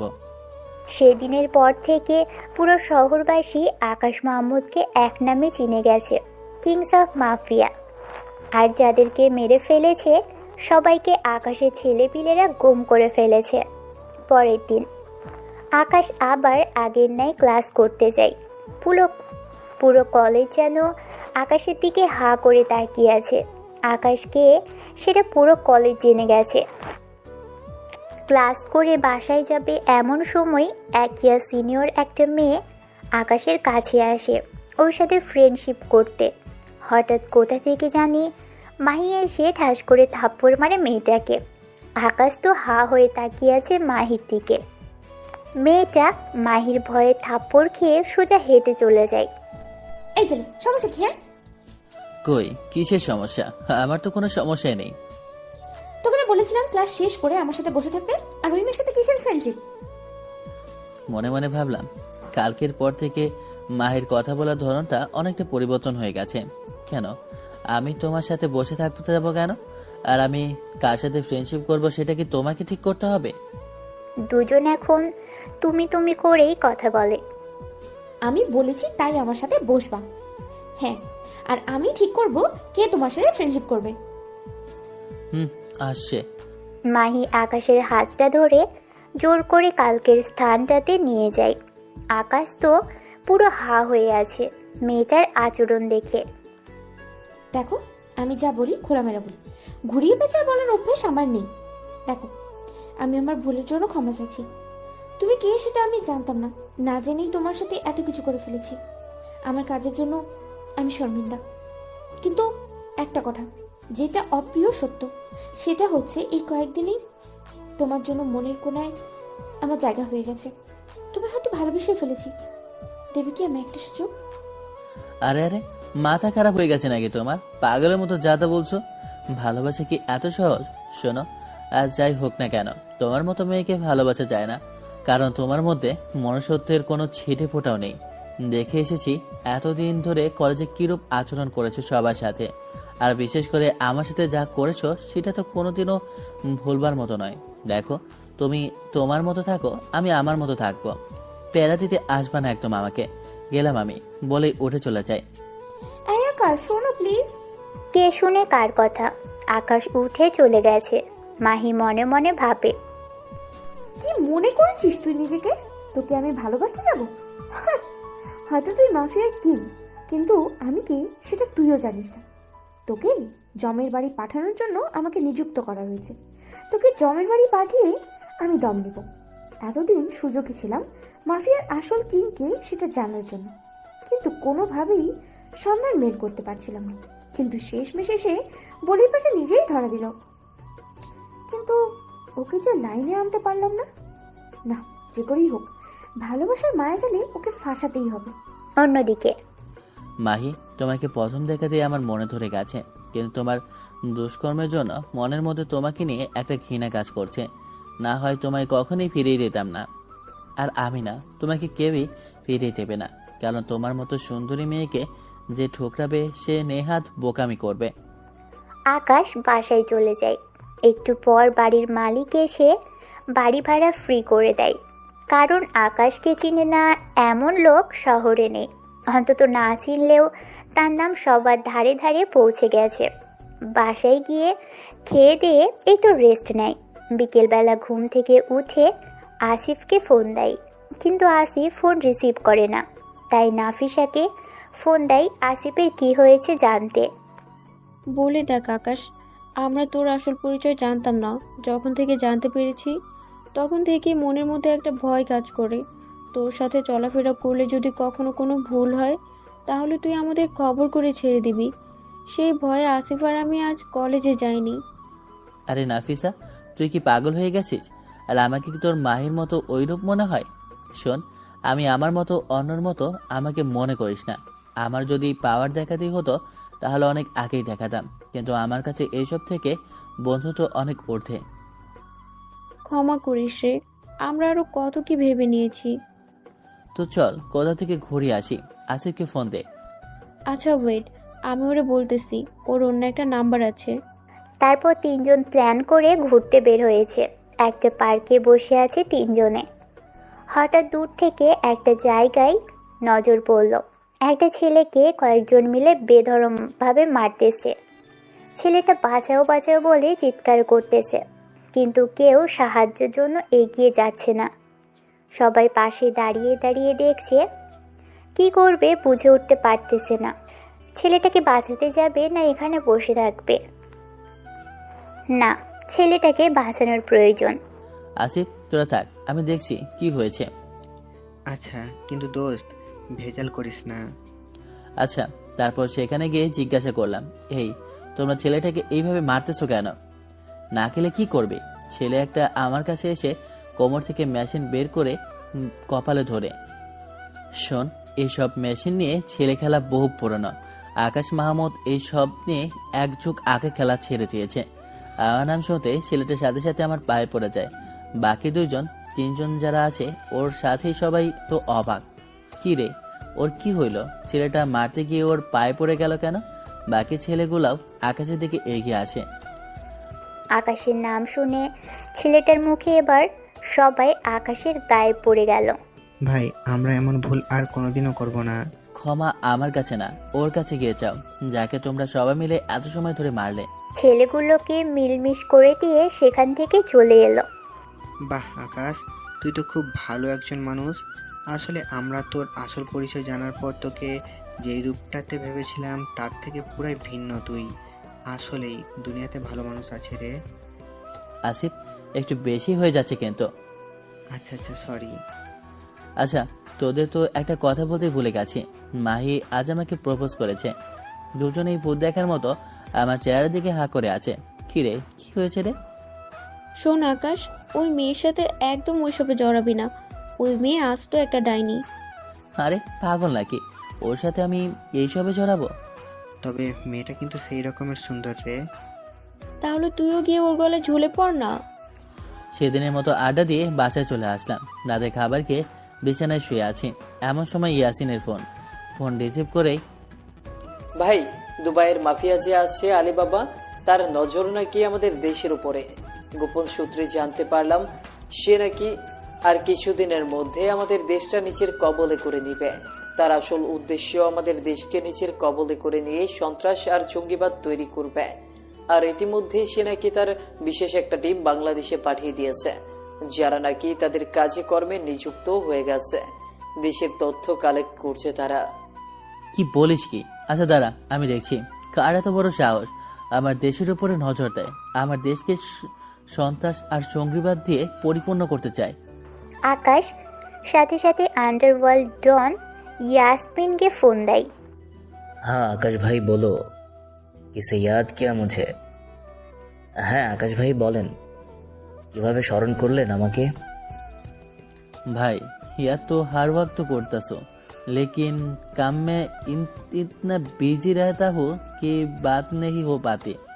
भाई স্মরণ সর্বদাই করি, কিন্তু কাজে কর্মে এতটা ব্যস্ত থাকি যে কথা বলা হয়ে ওঠে না। ओ कोई बात नहीं, तो बोलो मुझे क्यों याद किया? এটা কোনো কথা না, তো বলো আমাকে কেন স্মরণ করলে? ভাই দুবাইয়ের ডন আলিবাবার নজরে নাকি আমার দেশের উপরে। ওকে বোঝান, না হয়তো আমার দেশের উপরে কোন নজর দিবে তো ওর মস্তক আমি শরীর থেকে আলাদা করে ফেলবো। आकाश भाई, वो कमीना हमसे भी बंधन टूट लिया। उसका अब हमसे कोई दहशत नहीं है। लेकिन आकाश भाई, हम तुम्हारे साथ है। वो कमीने का नजर तुम्हारे देश पे पड़ने नहीं दूंगा। जो भी मदद चाहिए मुझे बताना। আকাশ ভাই, ওই কমিনাটা আমার সাথেও সম্পর্ক ছিন্ন করে ফেলছে। ওর সাথে আমার আর এখন কোনো সম্পর্ক নাই। কিন্তু ওই শয়তানের নজর আমি তোমার দেশের উপরে পড়তে দিব না। তোমার যে সাহায্য লাগে আমাকে বলবা। আচ্ছা ভাই, তারপর কথা বলে রেখে দেই, কিন্তু তাও কেন যেন মাথায় কাজ করছে না। খালি একটা জিনিস মাথায় করতেছে, ও যেই দলটা দেশে আসছে তারা যেন তথ্য নিয়ে দেশে ফিরতে না পারে। আকাশ একটা প্ল্যান বানায় কিভাবে ওদেরকে ধরবে। পরের দিন সকালে উঠে রীতিমতো কলেজে যায়। নাসিফা, আসিফ ওরা আজ আগে এসে পড়েছে। এমন সময় হঠাৎ কোথা থেকে জানি মাহির এসে আকাশকে পিছন থেকে জড়িয়ে ধরে। আকাশের তো মাথায় রাগ উঠে যায়। আকাশ মাহিকে সামনে ঘুরিয়ে ওর গালের মধ্যে কয়েকটা থাপ্পড় বসিয়ে দেয়। মাহি তো বেকুবের মতো হাঁ হয়ে আছে আকাশের থাপ্পড় খেয়ে। নাফিসা আর আসিফও চোখ বড় বড় করে তাকিয়ে আছে আকাশের দিকে। কি করলো আকাশ এটা? এই মেয়ে গতকাল মানা করেছি না আমি তোর সাথে রিলেশনে জড়াতে চাই না, তাও তুই কোন সাহসে আজ এসে আমার জড়িয়ে ধরলি? আমি তো তোমায় ভালোবাসি, তাই জড়িয়ে ধরেছি আর কি। রাখ তোর ভালোবাসা, তোর মতো মেয়েকে ভালোবাসতে কে যাবে? সামনে থেকে দূর হ আমার। আজ তো খালি থাপ্পড় দিলাম, পরের বার এমন ধরনের কিছু করলে সোজা গালে দাঁত সবগুলো ফালাই দিব। তাই কর, আমার যা করতে মন চায় আমার সাথে কর, কিন্তু প্লিজ আমায় ফিরিয়ে দিও না। কাল সারা রাত ঘুমাতে পারিনি, খালি তোমার কথাই মনে পড়েছে। দেখ মাহি, এটাই শেষবার, এরপর কিন্তু এমন কিছু করলে সত্যি খারাপ হবে। এই নাফিসা, তোরা চল তো, বলে ওদেরকে নিয়ে ক্লাসে চলে যায়। মাহি তো সেখানেই থ হয়ে দাঁড়িয়ে আছে। কত বড় সাহস! আরে তুই আমাকে মারলি, এর প্রতিশোধ আমি নিয়েই ছাড়বো। এমন সময় মাহির ফোনে একটা ফোন আসে। মাহি ফোনের দিকে তাকিয়ে তো থরথর করে কাঁপতে শুরু করে। তাও ভয়ে ভয়ে ফোনটা রিসিভ করে। আর কয়েকটা দিন সময় লাগবে, ব্যাটাকে কোনোভাবেই লাইনে আনতে পারছি না। বস প্লিজ আর কয়েকটা দিন সময় দিন, আমার উপরে বিশ্বাস রাখেন। আমি যে করেই হোক ওকে নিজের কবলে এনে ওর অস্তিত্ব মুছে দেব। না না স্যার, এর আগেই কাজ হয়ে যাবে। ফোন রেখে দেয়। মাহির তো মাথায় কাজ করতেছে না। আকাশ তো বলল নেক্সট টাইম এমন কিছু করলে সে তার খবর করে ছাড়বে। কিভাবে কি করবে তার মাথায় তো কাজই করছে না। আকাশ ক্লাসে গিয়ে বসে আছে। একটু পর স্যার আসে আর লেকচার শুরু করে। আকাশ লক্ষ্য করে ওর ফোনটা বাজছে, কিন্তু স্যার থাকায় সে ফোনটা পিক করতে পারছে না, চুপচাপ বসে আছে। স্যার লেকচার দিয়ে চলে যাওয়ার পর সে পকেট থেকে ফোন বের করে দেখে ইয়াসিন ফোন করেছিল। সে একটা মেসেজও পাঠিয়ে দেয়। মেসেজটা চেক করে দেখে, ভাই, ওরা 70 জনের একটা টিম নিয়ে বাংলাদেশে এসেছে, যার মধ্যে 17 জন মেয়ে আর বাকি 53 জন ছেলে। তারা শহরের আলাদা আলাদা স্থানে ছড়িয়ে ছিটিয়ে আছে। তাদের থেকে একজনের সন্ধান পেয়ে গেছি। ইয়াসিনকে ফোন দেই। ইয়াসিন এখনই এ জায়গায় একটা ঠিকানা দিয়ে দিচ্ছি। আচ্ছা ভাই। আকাশ আর ক্লাস না করে কলেজ থেকে বের হয়ে যায়। জায়গা মতো গিয়ে আকাশ অপেক্ষা করছে। একটু পর ইয়াসিন আসে। জাসুসটাকে তুলে নিয়েছিস? না ভাই, ওর পেছনে লোক লাগিয়ে রেখেছে। ওর দ্বারাই বাকি আরো 2-1 জনকে যদি ধরতে পারি। হ্যাঁ গুড। শোন, রাতের মধ্যে তুলে নিবি ওকে, আর এই পুরো ঘটনাটা টিমের কাউকে শেয়ার করবি না যে আলিবাবা দেশে হামলা করবে। আচ্ছা ভাই। ইয়াসিন চলে যায় আর আকাশ নাসির ভাইকে ফোন দিয়ে সবটা খুলে বলে। সমস্যা নেই, ছেলেপেলে রেডি আছে, লাগলেই খালি বলবেন। ওই আলিবাবার বাচ্চা দেশের মাটিতে পা দিতেও পারবে না, এমন নাজেহাল করব ওর অবস্থা। আকাশ তারপর বাসায় চলে যায়। রাতের বেলা ইয়াসিন 70 জন জাসুস থেকে একটাকে তুলে নিয়ে আসে, যেটার ইনফরমেশন ওদের কাছে আছে। ওকে ধরে এনে রুমে বন্দি করে রেখেছে। ইয়াসিন শুরুতে ভালোই বলে বাকি সাথীদের নাম বলতে, কিন্তু সে কোনো মতেই স্বীকার করে না। ইয়াসিন 3rd ডিগ্রি দেয়, তাতেও মুখ খোলে না। ইয়াসিন আকাশকে ফোন দিয়ে বলে, ভাই এত চেষ্টা চালাচ্ছি, সে মুখ খুলতেই রাজি না। আচ্ছা তোরা থাক, আমি আসতেছি। একটা কাজ কর, গরম পানি কর আর মরিচের গুঁড়ো রেডি করে রাখ। আকাশ 30 মিনিটের মধ্যে সেখানে চলে যায়। ভাই সব রেডি। আকাশ শুরুতে গিয়ে ভালোই ভালোই বলছি, বাকি সাথীদের নাম বল। সে বলে, তোর যাই করিস না কেন আমার মুখ থেকে নাম বের করতে পারবি না। এত টর্চার করেও তোর নাম বের করতে পারলো না, ধরে নে আর পারবিও না। মারতে মারতে মেরে ফেললেও পারবি না। এখনো কি টর্চার করেছি? সবে মাত্র শুরু। ইয়াসিন গরম পানি নিয়ে আয়, আর সাথে যা যা রাখতে বলেছি সেটাও নিয়ে আয়। ইয়াসিন গরম পানি আর মরিচের গুঁড়োর বাটিটা নিয়ে আকাশের সামনে রাখে। ওর শরীর থেকে সমস্ত কাপড় খুলে ফেল আর মুখের মধ্যে একটা কাপড় গুঁজে দে। ইয়াসিন সাথে আরও একজন মিলে ওর শরীর থেকে কাপড় খুলে নিয়ে নেয় আর মুখের মধ্যে কাপড় গুঁজে দেয়। গরম পানির বালতিটা নিয়ে ফুটন্ত গরম পানিগুলো ওর শরীরে ঢেলে দেয়।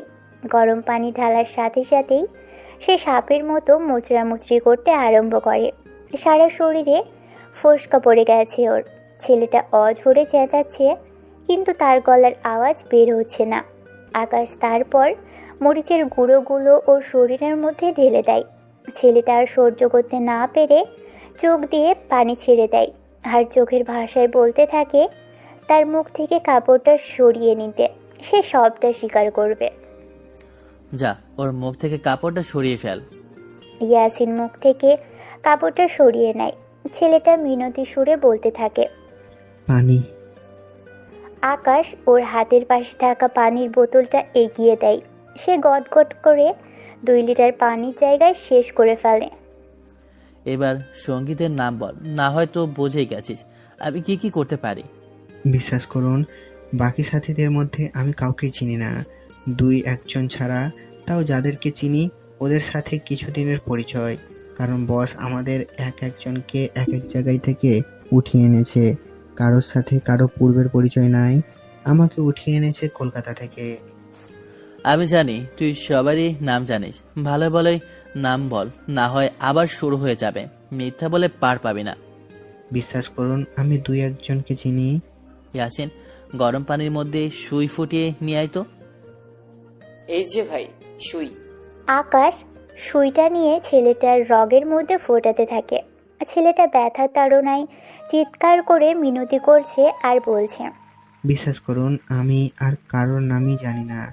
আপনারা আমাকে মেরে ফেললেও একই কথা বলবো আমি। আকাশের কেন জানি মনে হচ্ছে ছেলেটা সত্য বলছে। আচ্ছা, বাকি 2 জনের নাম বল। আমার ফোনে তাদের ছবি আছে, এর আগের মিশনে একসাথে কাজ করেছিলাম, তাই ওদের কিছু পিক মোবাইলে আছে। ইয়াসিন, ওর ফোন কোথায় রে? ভাই ফোন জব্দ করে রেখেছি, ওয়েট 1 মিনিট এনে দিচ্ছি। ইয়াসিন ফোনটা এনে ছেলেটার হাতে দেয়। ছেলেটা ফিঙ্গার দিয়ে ফোন ওপেন করে যেই 2 জনকে চিনে তাদের পিক দেখায়। একজনকে চিনে না, কিন্তু দ্বিতীয় জনকে দেখে তো আকাশের মাথায় যেন বাজ পড়ার মতো অবস্থা। এটা কি করে সম্ভব? এই তুই সত্যি বলছিস তো তোদের টিমের মধ্যে এও আছে একজন? হ্যাঁ, সত্যি বলছি। ওকে, ওদের ব্যবস্থা করছি আমি। আর তোদের 70 জনকে লিড দিয়ে দেশে এনেছে কে? কেউ আনেনি, তবে বলেছে আমাদের একজন লিডার এদেশে বহুকাল থেকে বসবাস করে, সে সমস্ত কিছুর দেখভাল করবে। কিন্তু আমরা মিশনে এসেছি ঠিকই, কিন্তু সেই লিডারকে এখনো দেখিনি। আমি তো দ্বিতীয়বারের মতো শখ খাই।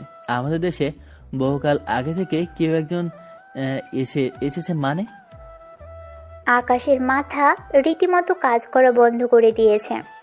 ইয়াসিন, ওকে এখানে এভাবে ফেলে রাখ আর ছবি একে তুলে নিয়ে আয়। আর বাকি যে আছে তাকে আমার উপরে ছেড়ে দে। মনে মনে প্ল্যান তৈরি করলাম ওকে কিভাবে ধরবো। তখনই মনে পড়লো সে আমার জন্য ভালোবাসা নামক যে ফাঁদটা এঁটেছে তার মধ্যে তাকে ফাঁসাবো। এত সময় হয়তো বুঝে গেছেন কার কথা বলছি। হ্যাঁ, মাহি হচ্ছে 70 জন জাসুসের মধ্যে একজন। দ্বিতীয় যেই ছবিটা দেখলাম সেটা মাহিরই ছবি। এবার ওর ভালোবাসা জালে ওকে ফাঁসিয়ে তথ্য বের করব। কিন্তু আরেকজন লিডার যে আমাদের দেশে বহুকাল আগে থেকে বসবাস করছে তার উত্তর হয়তো মাহির কাছ থেকেই পাবো। মাহি পারবে একমাত্র হয়তো তার সঠিক সন্ধান দিতে। পরের দিন যথাসময়ে কলেজে চলে গেলাম। গিয়ে মাহির খোঁজ খবর করছি, কিন্তু মাহি নাকি এখনো আসেনি। ওয়েট করছি। একটু পর মাহি আসলো। মাহিকে দেখে ওর দিকে এগিয়ে গেলাম। মাহি, তোমার সাথে আমার কিছু কথা আছে। কি বলবে বলো, আমি জানি তুমি কি বলবে, যে তুমি আমাকে ভালোবেসে ফেলেছো। আসলে আমি গত 2 দিন অনেক ভেবে দেখেছি, আমার লাইফে এমন কাউকে দরকার যে আমার জীবনটা গুছিয়ে দেবে। হ্যাঁ দেবো তো, আমি তোমার জীবন গুছিয়ে দেবো। কালকের ব্যবহারের জন্য ক্ষমা চাচ্ছি। আচ্ছা, তুমি কি আমায় তোমার ভালোবাসার মতো একটা সুযোগ দেবে? হ্যাঁ দেবো তো, কিন্তু একটা কন্ডিশন আছে। কি কন্ডিশন বলো? আমাকে সবসময় ঘুরতে নিয়ে যেতে হবে, মাঝে মাঝে তোমার হাতে খাইয়ে দিতে হবে। আমি হাজারো বাহানা করব, সেগুলো তোমার পূরণ করতে হবে। হ্যাঁ করব। তো তোমার সব বায়না নিয়ে আসো। তাহলে চলো, আজ ক্লাস করবো না, তুমি আমায় দূরে কোথাও থেকে ঘুরিয়ে আনবে। আচ্ছা চলো। দুজনে মিলে একটা পার্কে যাই। মাহি আকাশের কাঁধে মাথা দিয়ে চুপ করে বসে আছে। মাহির কেন জানি খুব শান্তি লাগছে। মনে হচ্ছে যেন আকাশের কাঁধটা পরম শান্তির একটা স্থান। একটু পর ফুচকাওয়ালা মামা তার স্টকটা ওপেন করলো। এই আকাশ, তুমি ফুচকা খাবে? আচ্ছা চলো। তারপর আকাশ ফুচকা অর্ডার করে। এই কিরে, তুমি খাবে না? না, আমার খেতে ইচ্ছে করছে না, আর এইসব আমি একটু কম খাই, আমার ভালো লাগে না। আচ্ছা তাহলে তুমি আমাকে খাইয়ে দাও, তোমার খেতে হবে না। আকাশ মাহিকে খাইয়ে দিচ্ছে। ইচ্ছে করছে না ওর মতো ছলনাময়ীকে নিজের হাতে খাইয়ে দিতে। ইচ্ছে করছে ফুচকার সাথে বিষ মিশিয়ে দিয়ে ওকে মেরে ফেলতে। মাহি তো আপন মনে ফুচকা খাচ্ছে আর মনে মনে ভাবছে, আজ যদি আমি মিশনে না আসতাম, সত্যি তুমি আমি ভালোবাসতাম। তোমার মতো মানুষ হয় না, যে কিনা এত পাওয়ার থাকা সত্ত্বেও তার মাঝে সেই পাওয়ার নিয়ে কোনো গরিমা নেই। আজই এত খারাপ লাগছে, যেদিন তোমায় আমি নিজ হাতে মারবো, সেদিন আমার কেমন অবস্থা হবে তার পূর্বাভাস আমি পাচ্ছি। আমি মনে মনে ভাবি, মাহি তুমি যদি সত্যিকার অর্থে আমায় ভালোবাসতে, ওপরওয়ালা সাক্ষী, তোমার হাত আমি কখনোই ছাড়তাম না। কিন্তু তুমি ছলনাময়ী। তোমার জন্য মনের কোনো এক জায়গায় ভালোবাসা কাজ করছে, কিন্তু তোমার ক্ষেত্রে সেটা প্রকাশ করাও নেহাত বোকামি হবে।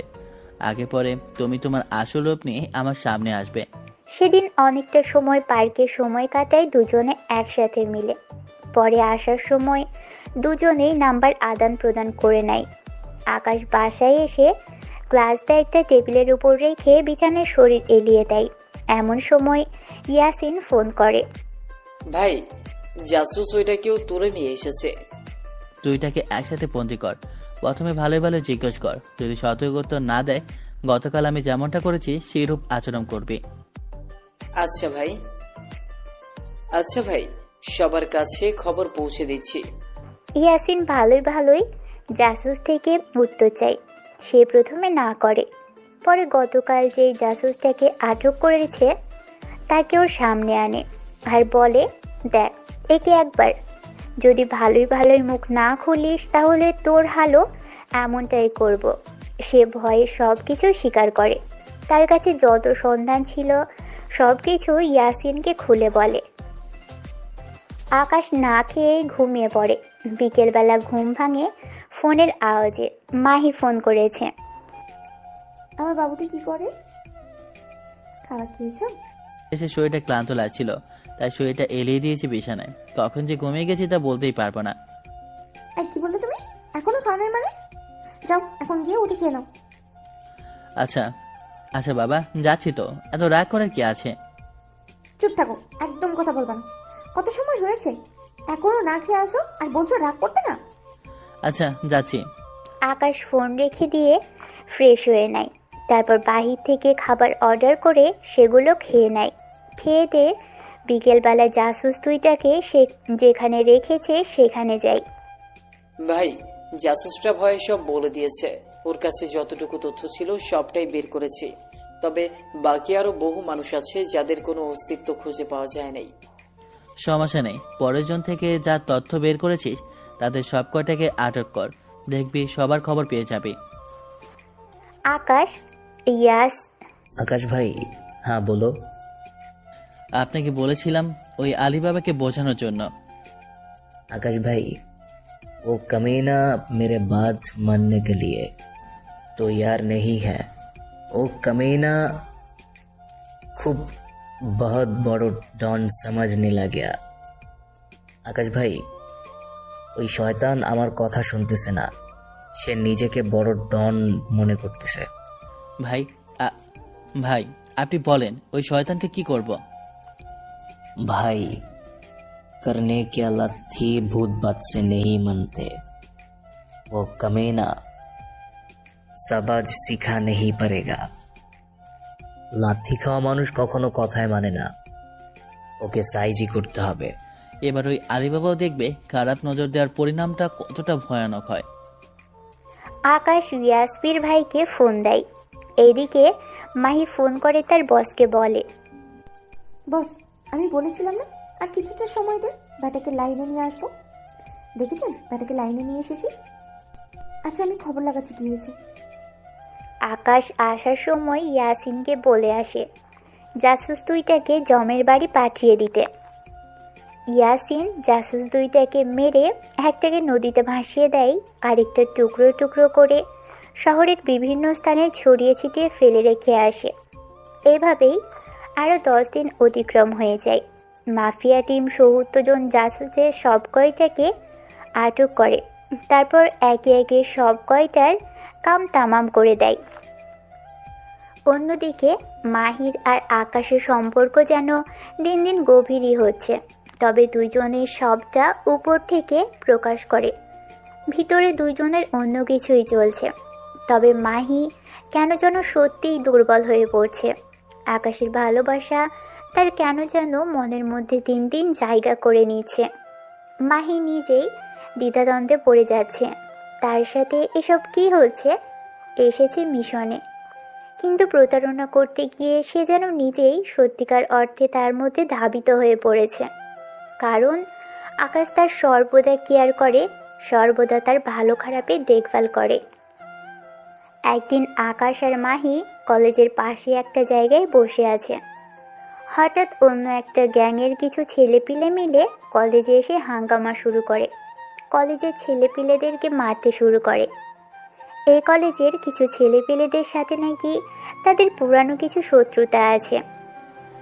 দেখি মাহি, তুমি তো শহরের মাফিয়া লিডার, তুমি কি এই সমস্যার সমাধান করো? আরে এগুলো আমার বাম হাতের কাজ, তুমি বসো, আমি এক্ষুনি আসছি। বলে কিছু ছেলেপিলে নিয়ে সেখানে যায়, কিন্তু তারা উল্টো মার খেয়ে সেখান থেকে চলে আসে। খালি মাহি একা সেখানে দাঁড়িয়ে আছে। ছেলেগুলো মাহির দিকে এগোতে থাকে আর খারাপ খারাপ ভাষা ব্যবহার করতে থাকে। একটা ছেলে কোমর থেকে ধামা বের করে মাহিকে কোপানোর জন্য, যেই না মাহিকে কোপ দিবে মাহি ভয়ে চোখ বন্ধ করে ফেলে। আর আকাশ দৌড়ে গিয়ে ছেলেটার সিনার মধ্যে একটা সজোরে লাথি মারে। ছেলেটা কয়েক হাত দূরে গিয়ে পড়ে। বাকি যারা আছে সবাই আকাশের দিকে একত্রে এগিয়ে আসে। আকাশের পকেটে অল টাইম একটা সিজার ব্লেড থাকে, যেটা হাতে নিয়ে একটা একটাকে মারতে থাকে। কারো হাতে, কারো পেটে, সব কয়টা মাটিতে শুয়ে গড়াগড়ি করছে। মাহি দৌড়ে এসে আকাশকে জড়িয়ে ধরে আর কান্না করে দেয়। এই পাগল, কান্না করছো কেন? আমি আছি তো, আমি থাকতে তোমার গায়ে কি হাত দেবে? এমন বুকের বাটা কার হয়েছে যে আমার কলেজের গায়ে হাত দেবে? এদিকে পুরো কলেজ হাঁ হয়ে তাদের দুজনের দিকে তাকিয়ে আছে, তাদের কেমিস্ট্রি দেখছে। মাহি আকাশের বুকের মধ্যে মুখ গুজে দিয়ে কান্না করেই যাচ্ছে।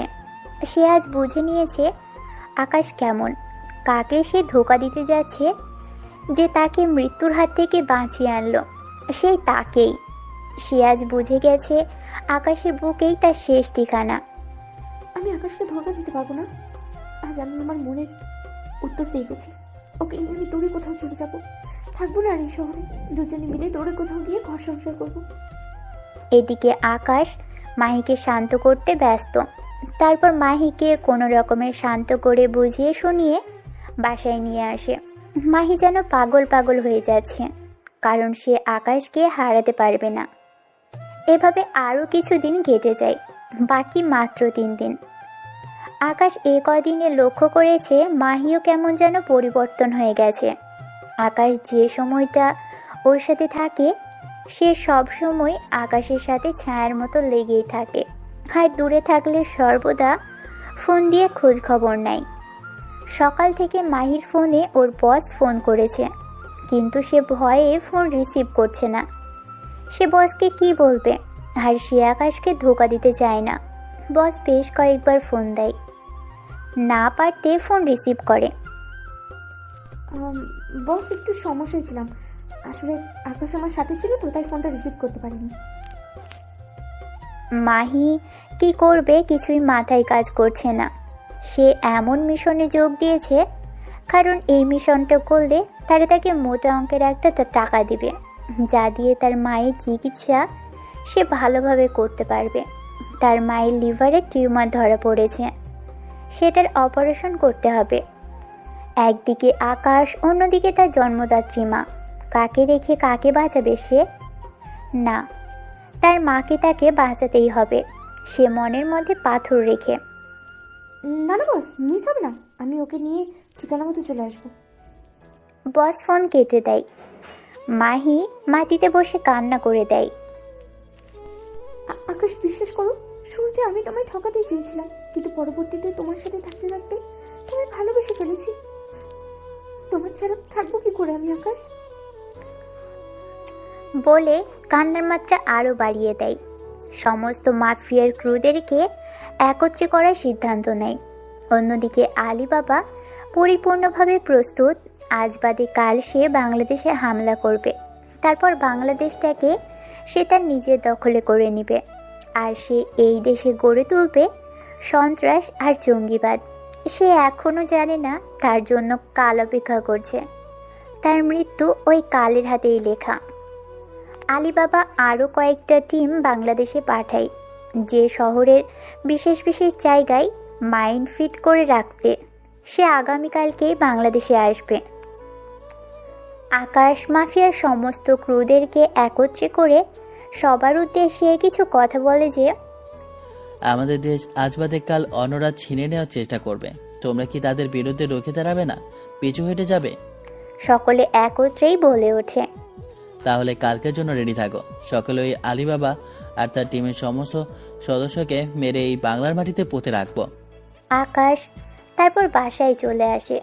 বাসায় গিয়ে মাহিকে ফোন দিচ্ছে, কিন্তু সে রিসিভ করছে না। আকাশ অনেকগুলো কল দেয়, তাও কোনো খবর নেই। মাহি একটু পর নিজেই ফোন দেয়। কলিজা, সরি, আসলে ওয়াশরুমে ছিলাম, দেখতে পাইনি। আচ্ছা যাও, ফ্রেশ হয়েছ, এবার কিছু খেয়ে নাও।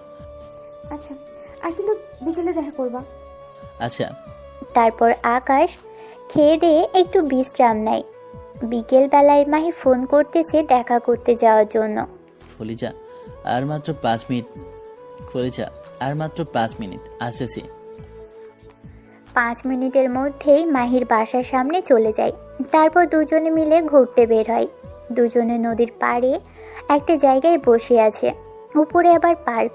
দুজনেই বসে বসে কথা বলতেছে। হঠাৎ একটা পিচ্চি বাচ্চা এসে মাহির কাঁধে হাত দেয়। বাচ্চাটার হাতের মধ্যে একটা বল। আন্টি, আমার সাথে খেলা করবা? আম্মু না কোথায় যেন চলে গেছে। মাহি বাচ্চাটাকে দেখে মায়া লেগে যায়। হ্যাঁ বাবু, করবো তো, কিন্তু তোমার আম্মু কোথায় চলে গেছে? জানি না তো কোথায় গেছে। আকাশ, তুমি বসো, আমি বাচ্চাটার সাথে একটু বল নিয়ে খেলা করি। আমার বাচ্চাদের সাথে খেলতে না খুব ভালো লাগে। আচ্ছা যাও। মাহি আর বাচ্চাটা খেলা করতেছে। আকাশ দূর থেকে ওদের দিকে হাঁ করে তাকিয়ে আছে। মাহিকে একদম বাচ্চা বাচ্চা লাগছে। কি কিউট লাগছে মাহিকে দেখতে। ইস, মাই যদি সত্যি আমায় ভালোবাসতো কখনোই আর হাতটা ছাড়তাম না, কিন্তু আফসোস আমার কপালই খারাপ। আকাশ হঠাৎ লক্ষ্য করে মাহির ব্যাগে থাকা ফোনটা বাজছে। আকাশ প্রথমে চিন্তা করে মাহিকে ডাক দেবে কিনা, পরে আবার ভাবলো না থাক, মেয়েটা খেলতেছে খেলো। ফোনটা লাগাতার বেজেই যাচ্ছে। ভাবলাম ফোনটা রিসিভ করব, কিন্তু ফোনটা হাতে নিতে নিতেই কেটে গেল। ফোনের স্ক্রিনের নাম্বার চেক করলাম, কে ফোন দিয়েছে দেখলো বস দিয়ে সেভ করা নাম্বারটা। এটা দেখে হাজার হাজার ভোল্টের একটা ঝটকা খেলাম। আবার একটু পর একটা মেসেজ আসলো বস নাম্বার থেকে। এমনিতেই আকাশ একটা ঝটকার মধ্যে আছে, তার উপরে এমন মেসেজ দেখে ওর পায়ের নিচ থেকে যেন মনে হয় মাটি সরে গেছে। আকাশ ভাবতেছে এখন কিভাবে কি করবে সে তো এখন সব জেনে গেছে। সে মনে মনে একটা প্ল্যান সাজিয়ে ফেলে। একটু পর বাচ্চাটার মা এসে কান্নাকাটি শুরু করে দেয়। আল্লাহ, আমার বাচ্চাটাকে দেখে তো জাপটে ধরে কান্না শুরু করে। এই যে এখন কেন কান্না করছে? বাচ্চাকে রেখে এদিকে সেদিকে যখন যান তখন মনে থাকে না বাচ্চাটার কথা? আসলে আমি কোথাও যাইনি, সে খেলতে খেলতে হুট করে আমার নজর এড়িয়ে এখানে চলে এসেছে। যাই হোক, বাচ্চার দিকে একটু ভালো করে নজরদারি করবেন। বাচ্চাটাকে নিয়ে ওর মা চলে যায়। মাহি এসে আকাশের পাশে বসে। কলিজা, আমার না কেন জানি খুব ভয় করছে, কেন জানি মনে হচ্ছে তুমি আমার লাইফ থেকে চিরতরে হারিয়ে যাবা। মনে মনে নিজেই তো প্রতারণা করতেছো, থেকে বা হারিয়ে যাওয়ার কি বা আসবে যাবে? কেন তোমার এমন কেন মনে হয় যে আমি হারিয়ে যাব? জানি না, কেন জানি খুব ভয় করতেছে। আচ্ছা কলিজা, তোমার একটা হাত তো। আকাশ মাহির দিকে হাত বাড়িয়ে দেয়। মাহি আকাশের হাতটা ধরে ওর বুকের উপরে রাখে। কিছু অনুভব করতেছো? হ্যাঁ, খুব কাঁপতেছে বুকটা। আকাশ, এটা বিশ্বাস করো, এই নারী তোমায় সত্যি ভালোবাসে, নিজের জীবন থেকেও বেশি ভালোবাসে, সত্যি ভালোবাসে। আকাশ মাহির কথা শুনে কেন জানি মনে হচ্ছে এই কথাগুলো মিথ্যা না। এই কথাগুলোর মধ্যে অদ্ভুত একটা পাওয়ার আছে যা আকাশকে বারবার ভাবতে বাধ্য করছে। আকাশ যখন মাহির বুকে হাত দেয় তখনই সে বুঝতে পারে মাহি কোনো না কোনোভাবে ওকে সত্যিই ভালোবাসে। কিন্তু আবার এটাও মাথায় কাজ করছে সে যে প্রতারণা করে আসছে। ধুর, যা হবে কাল দেখা যাবে। সে মাহিকে শক্ত করে বুকের সাথে জড়িয়ে ধরে। বেশ কিছু সময় পর মাহি আকাশের বুকের মধ্যে মাথা রেখে কান্না করে। আকাশ মাহিকে অনেক কষ্টে শান্ত করে। তারপর দুজনেই সেখান থেকে উঠে রিক্সা নেয় বাসার উদ্দেশ্যে। আকাশ আগে মাহিকে বাসায় পৌঁছে দেবে, পরে সে বাসায় ফিরবে। মাহির বাসার সামনে আসার পর মাহি নেমে যায় রিক্সা থেকে। আর কলিজা, কাল আমার সাথে এক জায়গায় যেতে হবে, তুমি রেডি হয়ে দেখো। আকাশ আর পাল্টা প্রশ্ন করে না যে কোথায় যাবে। সে তো জেনেই গেছে মাহি তাকে কোথায় নিয়ে যাবে। আচ্ছা, সমস্যা নাই, যাব। আকাশ বাসায় না গিয়ে সোজা রিক্সা নিয়ে ওদের টিমের আসল পাওয়ার পয়েন্ট যেটা সেখানে চলে যায়। সেখানে ইয়াসিন আরও কয়েক ক্রু মেম্বাররা আছে। সেই ইয়াসিন আর যারা এখন মজুদ আছে সবাইকে নিজের প্ল্যানটা বলে। ইয়াসিন তো কোনো মতেই রাজি না যে আকাশ একা যাবে। তার কথা হচ্ছে সেও যাবে তার সাথে। ইয়াসিন, সমস্যা নেই, আমি তো আর একা যাব না। আমি যাওয়ার কিছু সময় পর একটা সিগন্যাল পাঠাবো তোর ফোনে, বা যদি সিগন্যাল পাঠাতে না পারি তাহলে 30 মিনিট ওয়েট করবি, পরে সোজা হামলা করবি। আগে থেকে তোরা পুরো এলাকাটা ঘেরাও করে রাখবি। আচ্ছা ভাই। আর শোন, ওরা শহরের সমস্ত বড় বড় যত বাড়ি বা টাওয়ার আছে সব জায়গায় মাইন ফিট করবে, সেগুলো ডিফিউজ করার ব্যবস্থা কর। ইয়াসিন আকাশের কথা মতো ক্রু মেম্বারদেরকে আলাদা আলাদা করে কাজে পাঠাই দেয়। সমস্ত কিছু প্ল্যান করা শেষ। আকাশ বাসায় চলে আসবে তার আগেই সে নাসির ভাইকে ফোন দেয়, কিন্তু ফোন বন্ধ আসছে বারবার। আকাশ তো কিছুই বুঝে উঠতে পারছে না। সে বাসায় যাওয়ার আগে এক পাক নাসির ভাইয়ের বাসায় যায়, কিন্তু নাসির ভাই নাকি নেই। বাসায় এসে ঘুমিয়ে পড়ে। সকালে উঠে নাস্তা করে একটু মাহির সাথে কথা বলে, পরে আবার বাসায় এসে পড়ে। মাগরিবের পর প্রায় 7টার দিকে মাহি ফোন দেয় যে আকাশ রেডি হয়ে আমার বাসার সামনে আসো।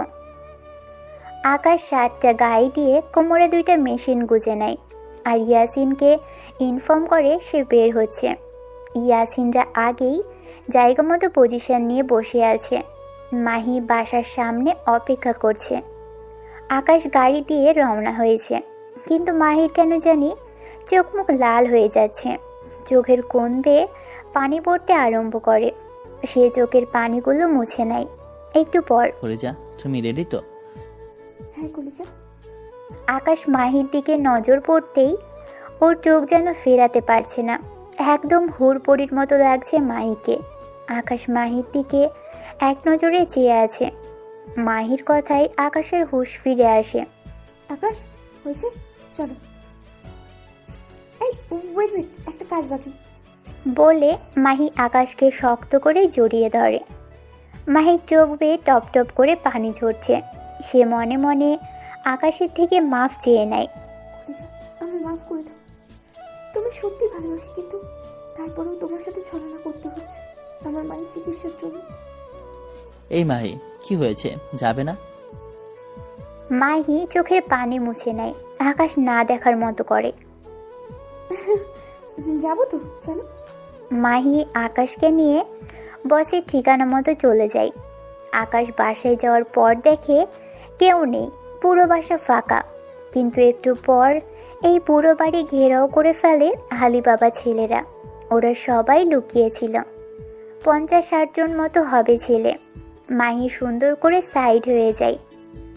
আকাশ এতজনের সাথে কখনোই পেরে উঠবে না। এমন সময় আলিবাবা আসে। আলিবাবা বাংলাদেশে চলে আসছে। মাহি আলিবাবার সাথে গিয়ে দাঁড়ায় আর মাথা নিচু করে দাঁড়িয়ে আছে। তোর মতো দেশদ্রোহীর সাথে মিলে কাজ করব, এটা ভাবলি কি করে? ছেলে পেলে আকাশের দিকে এগিয়ে আসে মারার জন্য। আকাশ ছেলেগুলোকে একাই মারতে শুরু করে। 10-12 জনকে সে কিছু সময়ের মধ্যেই মাটিতে শুইয়ে দেয়। এবার আরও কিছু ছেলে পেলে এগিয়ে আসে ওকে মারার জন্য, হাতে বিভিন্ন ধরনের তলোয়ার। আকাশ পকেট থেকে সিজার ব্লেডটা বের করে আর একে একে ওইগুলোকেও মেরে মাটিতে ফেলে দেয়। এমন সময় কেউ একজন এসে আকাশের মাথায় সজোরে বাড়ি দেয় লোহা জাতীয় কিছু একটা দিয়ে। আকাশ পিছনে ফিরে যখন দেখে, মানুষটাকে তার চোখ বড় বড় হয়ে যায় আর ধাপ করে মাটিতে পড়ে যায়। আকাশ পকেট থেকে সিজার ব্লেডটা বের করে আর একে একে ওইগুলোকেও মেরে মাটিতে ফেলে দেয়। এমন সময় কেউ একজন এসে আকাশের মাথায় সজোরে বাড়ি দেয় লোহা জাতীয় কিছু একটা দিয়ে। আকাশ পিছনে ফিরে যখন দেখে মানুষটাকে, তার চোখ বড় বড় হয়ে যায়।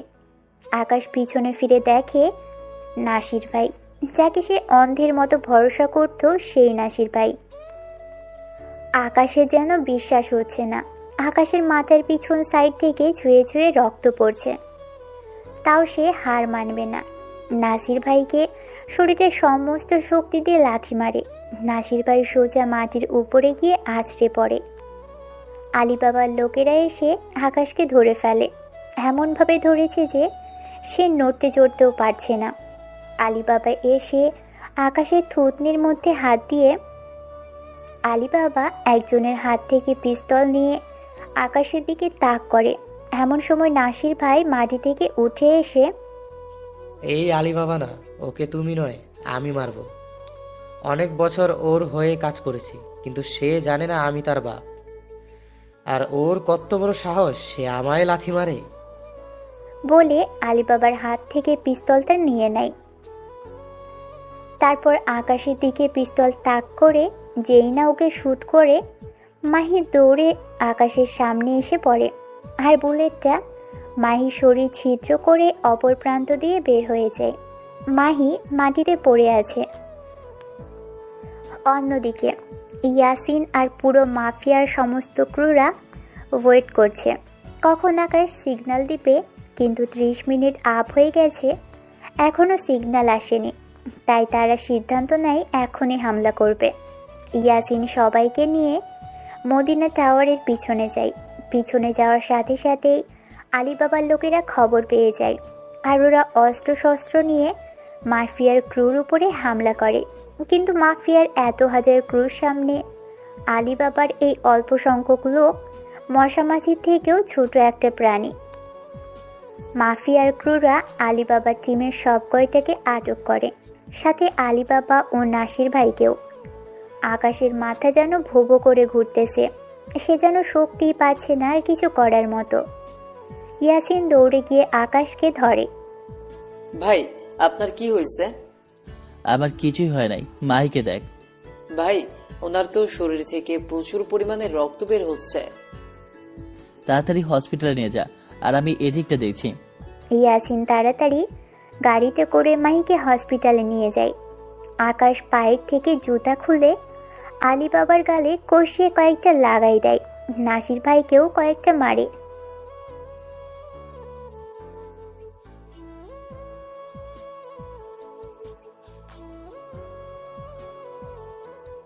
সেই স্বপ্ন নিজের ভিতরে রেখে দে। আমি ছেলেপেলেকে অনেক আগে মাইন্ড রিভিউজ করতে লাগিয়ে দিয়েছি। আকাশ ঠিক মতো কথা বলতে পারছে না, কথা বলতে বলতে ঢুলে পড়ে যাচ্ছে। এই তোরা কোথায়? এখান থেকে একটাও যেন নিজের মাটিতে ফিরে যেতে না পারে। সব কয়টাকে মেরে পাশের কবরস্থানে পুঁতে দিয়ে আসবি। সাথে এই দুইমুখী সাপ নাসির, ওকেও মেরে পুঁতে দেবে। বলতে না বলতেই আকাশ মাটিতে পড়ে যায়। ছেলেপিলেরা ধরে আকাশকে হসপিটালে নিয়ে আসে। একদিন পর আকাশের জ্ঞান ফিরে। সে জ্ঞান ফেরার পর পাগলের মতো আচরণ করতে থাকে। মাহি, এই মাহি, তুমি কোথায়? ইয়াসিন আকাশকে শান্ত করে। ভাই, মাহি ঠিক আছে, আপনি চিন্তা করিয়েন না। না, আমি আমার মাহিকে দেখব। আল্লাহ, এখন কি হবে? ওনার অবস্থা তো ভালো না। ডাক্তাররা সময় দিয়ে দিয়েছে, আর 40 ঘন্টার মধ্যে জ্ঞান ফিরে না আসলে ওর চিন্তা ছেড়ে দিতে। অলরেডি একদিন পার হয়ে গেছে, এখনো জ্ঞান ফেরার কোনো নাম নিশানা নাই। এই ইয়াসিন, তুই আমার মায়ের কাছে নিয়ে চল। ইয়াসিন চুপ করে আছে মাটির দিকে তাকিয়ে। শুনিসনি? আমাকে মাহির কাছে নিয়ে চল এখনই। ইয়াসিন না পারতে আকাশকে মাহির কাছে নিয়ে যায়। আকাশ মাহির কেবিনে ঢোকার পর দেখে যে মাহি একটা বেডের উপর শুয়ে আছে, মুখে মাস্ক লাগানো। আকাশ মাহির এই অবস্থা দেখে তো আর নিজেকে ঠিক রাখতেই পারে না, মাহিকে জড়িয়ে ধরে কান্না করে দেয়। মাহি, তুমি এমনটা কেন করলে? আমি ওই দিনই বুঝে গিয়েছিলাম, যেদিন তোমার বুকে হাত দিয়েছিলাম, যে তুমি আমায় সত্যিই ভালোবাসো। আর গতকাল কনফার্ম হয়ে গেছি, যখন তুমি আমাকে সেভ করার জন্য নিজের জানটা দিয়ে দিতে চাইছিলে। এমন সময় একটা নার্স আসে। এই এই কি করছেন কি আপনি? এমন কান্নাকাটি করলে রোগীর ক্ষতি হবে। এমন কান্নাকাটি না করে ধৈর্য ধারণ করুন, দেখবেন সব ঠিক হয়ে যাবে। আকাশ কান্না থামিয়ে দেয় আর চুপচাপ করে মাহির সামনে বসে থাকে। ভাই, খাওয়ার সময় হয়ে এসেছে, কিছু খেয়ে নেন। না, আমি কিছু খাবো না। মাহির জ্ঞান ফেরা না পর্যন্ত ওর সাথেই বসে থাকবো। ভাই, কিছু না খেলে যে আপনিও অসুস্থ হয়ে যাবেন। সমস্যা নেই, অসুস্থ হলে হব, তাও আমি কিচ্ছু খাবো না। আকাশের জেদের কাছে সবাই হার মেনে যায়। দুপুর পেরিয়ে বিকেল হয়ে যায়, মাহির জ্ঞান ফিরে আসে না। আকাশ তো একদম ভেঙে পড়েছে। হঠাৎ মাহির জ্ঞান ফিরে আসে। ইয়াসিন দৌড়ে গিয়ে ডক্টরকে ডেকে নিয়ে আসে। ডক্টর এসে সমস্ত কিছু চেক আপ করে। না, সব ঠিক আছে, এখন আর কোনো বিপদের আশঙ্কা নেই। মাহি জ্ঞান ফিরতেই দেখতে পাই আকাশ তার পাশে বসে আছে। মাহি বেডে শুয়েই কান্না করে দেয়। সে কোন মুখ নিয়ে আকাশের সাথে কথা বলবে? সে কোন মুখ নিয়ে আকাশের সামনে যাবে? এই কলিজা, কান্না করছো কেন? হ্যাঁ, আমি জানি আমার কলিজাটা আমাকে সত্যিই ভালোবাসে, আর আমিও আমার কলিজাটাকে সত্যিই ভালোবাসি। বিশ্বাস করো, আমার মায়ের জন্য শুধু এমনটা করেছি। আমার কাছে এত টাকা নেই যে আমার মায়ের চিকিৎসা করাবো, তাই বাধ্য হয়ে এই পথ বেছে নিয়েছি। বাবু, চুপ করো। যা হয়েছে হয়েছে, তোমার মায়ের চিকিৎসা আমি করাবো। মাহিকে কিছুদিন হসপিটালে রেখে আকাশ তারপর মাহিকে নিয়ে ওর বাড়িতে চলে যায়। বাড়ি বলতে আকাশের মায়ের কাছে। ওদের আসল ভিটে মাটি যেটা, সেখানে আকাশের মা তো মহা খুশি। একদিকে ছেলে এসেছে, অন্যদিকে ছেলে তার পছন্দের মানুষকে নিয়ে এসেছে। আকাশের মাও চাচ্ছিল আকাশকে বিয়ে করিয়ে দিতে। যাক, এবার আমার ছেলের বিয়ে দেব। আকাশের মার বেশ পছন্দ হয়েছে মাহিকে। বিয়ের সময় ঠিক হয়। তার আগে আকাশ মাহির আম্মুকে দেশে নিয়ে এসে ট্রিটমেন্ট করায়। মাহির আম্মু সুস্থ হয়ে যায়। ধুমধাম করে আকাশ আর মাহির বিয়ে হয়। দুজনেই তো মহা খুশি। দুজনেই সংসার জীবন শুরু করে। মাহি এখনও আগের মতোই আছে। কলেজে গেলে গুন্ডামি মাস্তানি করে, তবে সেটা আকাশের জন্য। কোনো মেয়ে যদি আকাশের দিকে চোখ দেয় বা ওর সাথে কথা বলতে আসে, তাহলে মাহি ওর 12টা 13টা 14টাই বাজাই দেয়। আর আকাশ এখনও নিজের কাজকর্ম ইন্তজাম দিয়ে যাচ্ছে। আলী বাবার মৃত্যুর পর দেশে এখনও কেউ নজর দিতে 10 বার চিন্তা করে, কারণ সবাই জেনে গেছে দেশের জন্য একটা বাঘ আছে, কুনজর দিলেই শরীর থেকে মস্তকটা আলাদা করে ফেলবে। 1 বছর পর আকাশ আর মাহির সংসার আলোকিত করে একটা ফুটফুটে রাজকন্যা হয়। আকাশ আর মাহি এখন খুব ব্যস্ত তাদের রাজকন্যাটাকে নিয়ে। এমন হাসি খুশি ভাবেই আরেকটি ঘটনার সমাপ্তি ঘটল।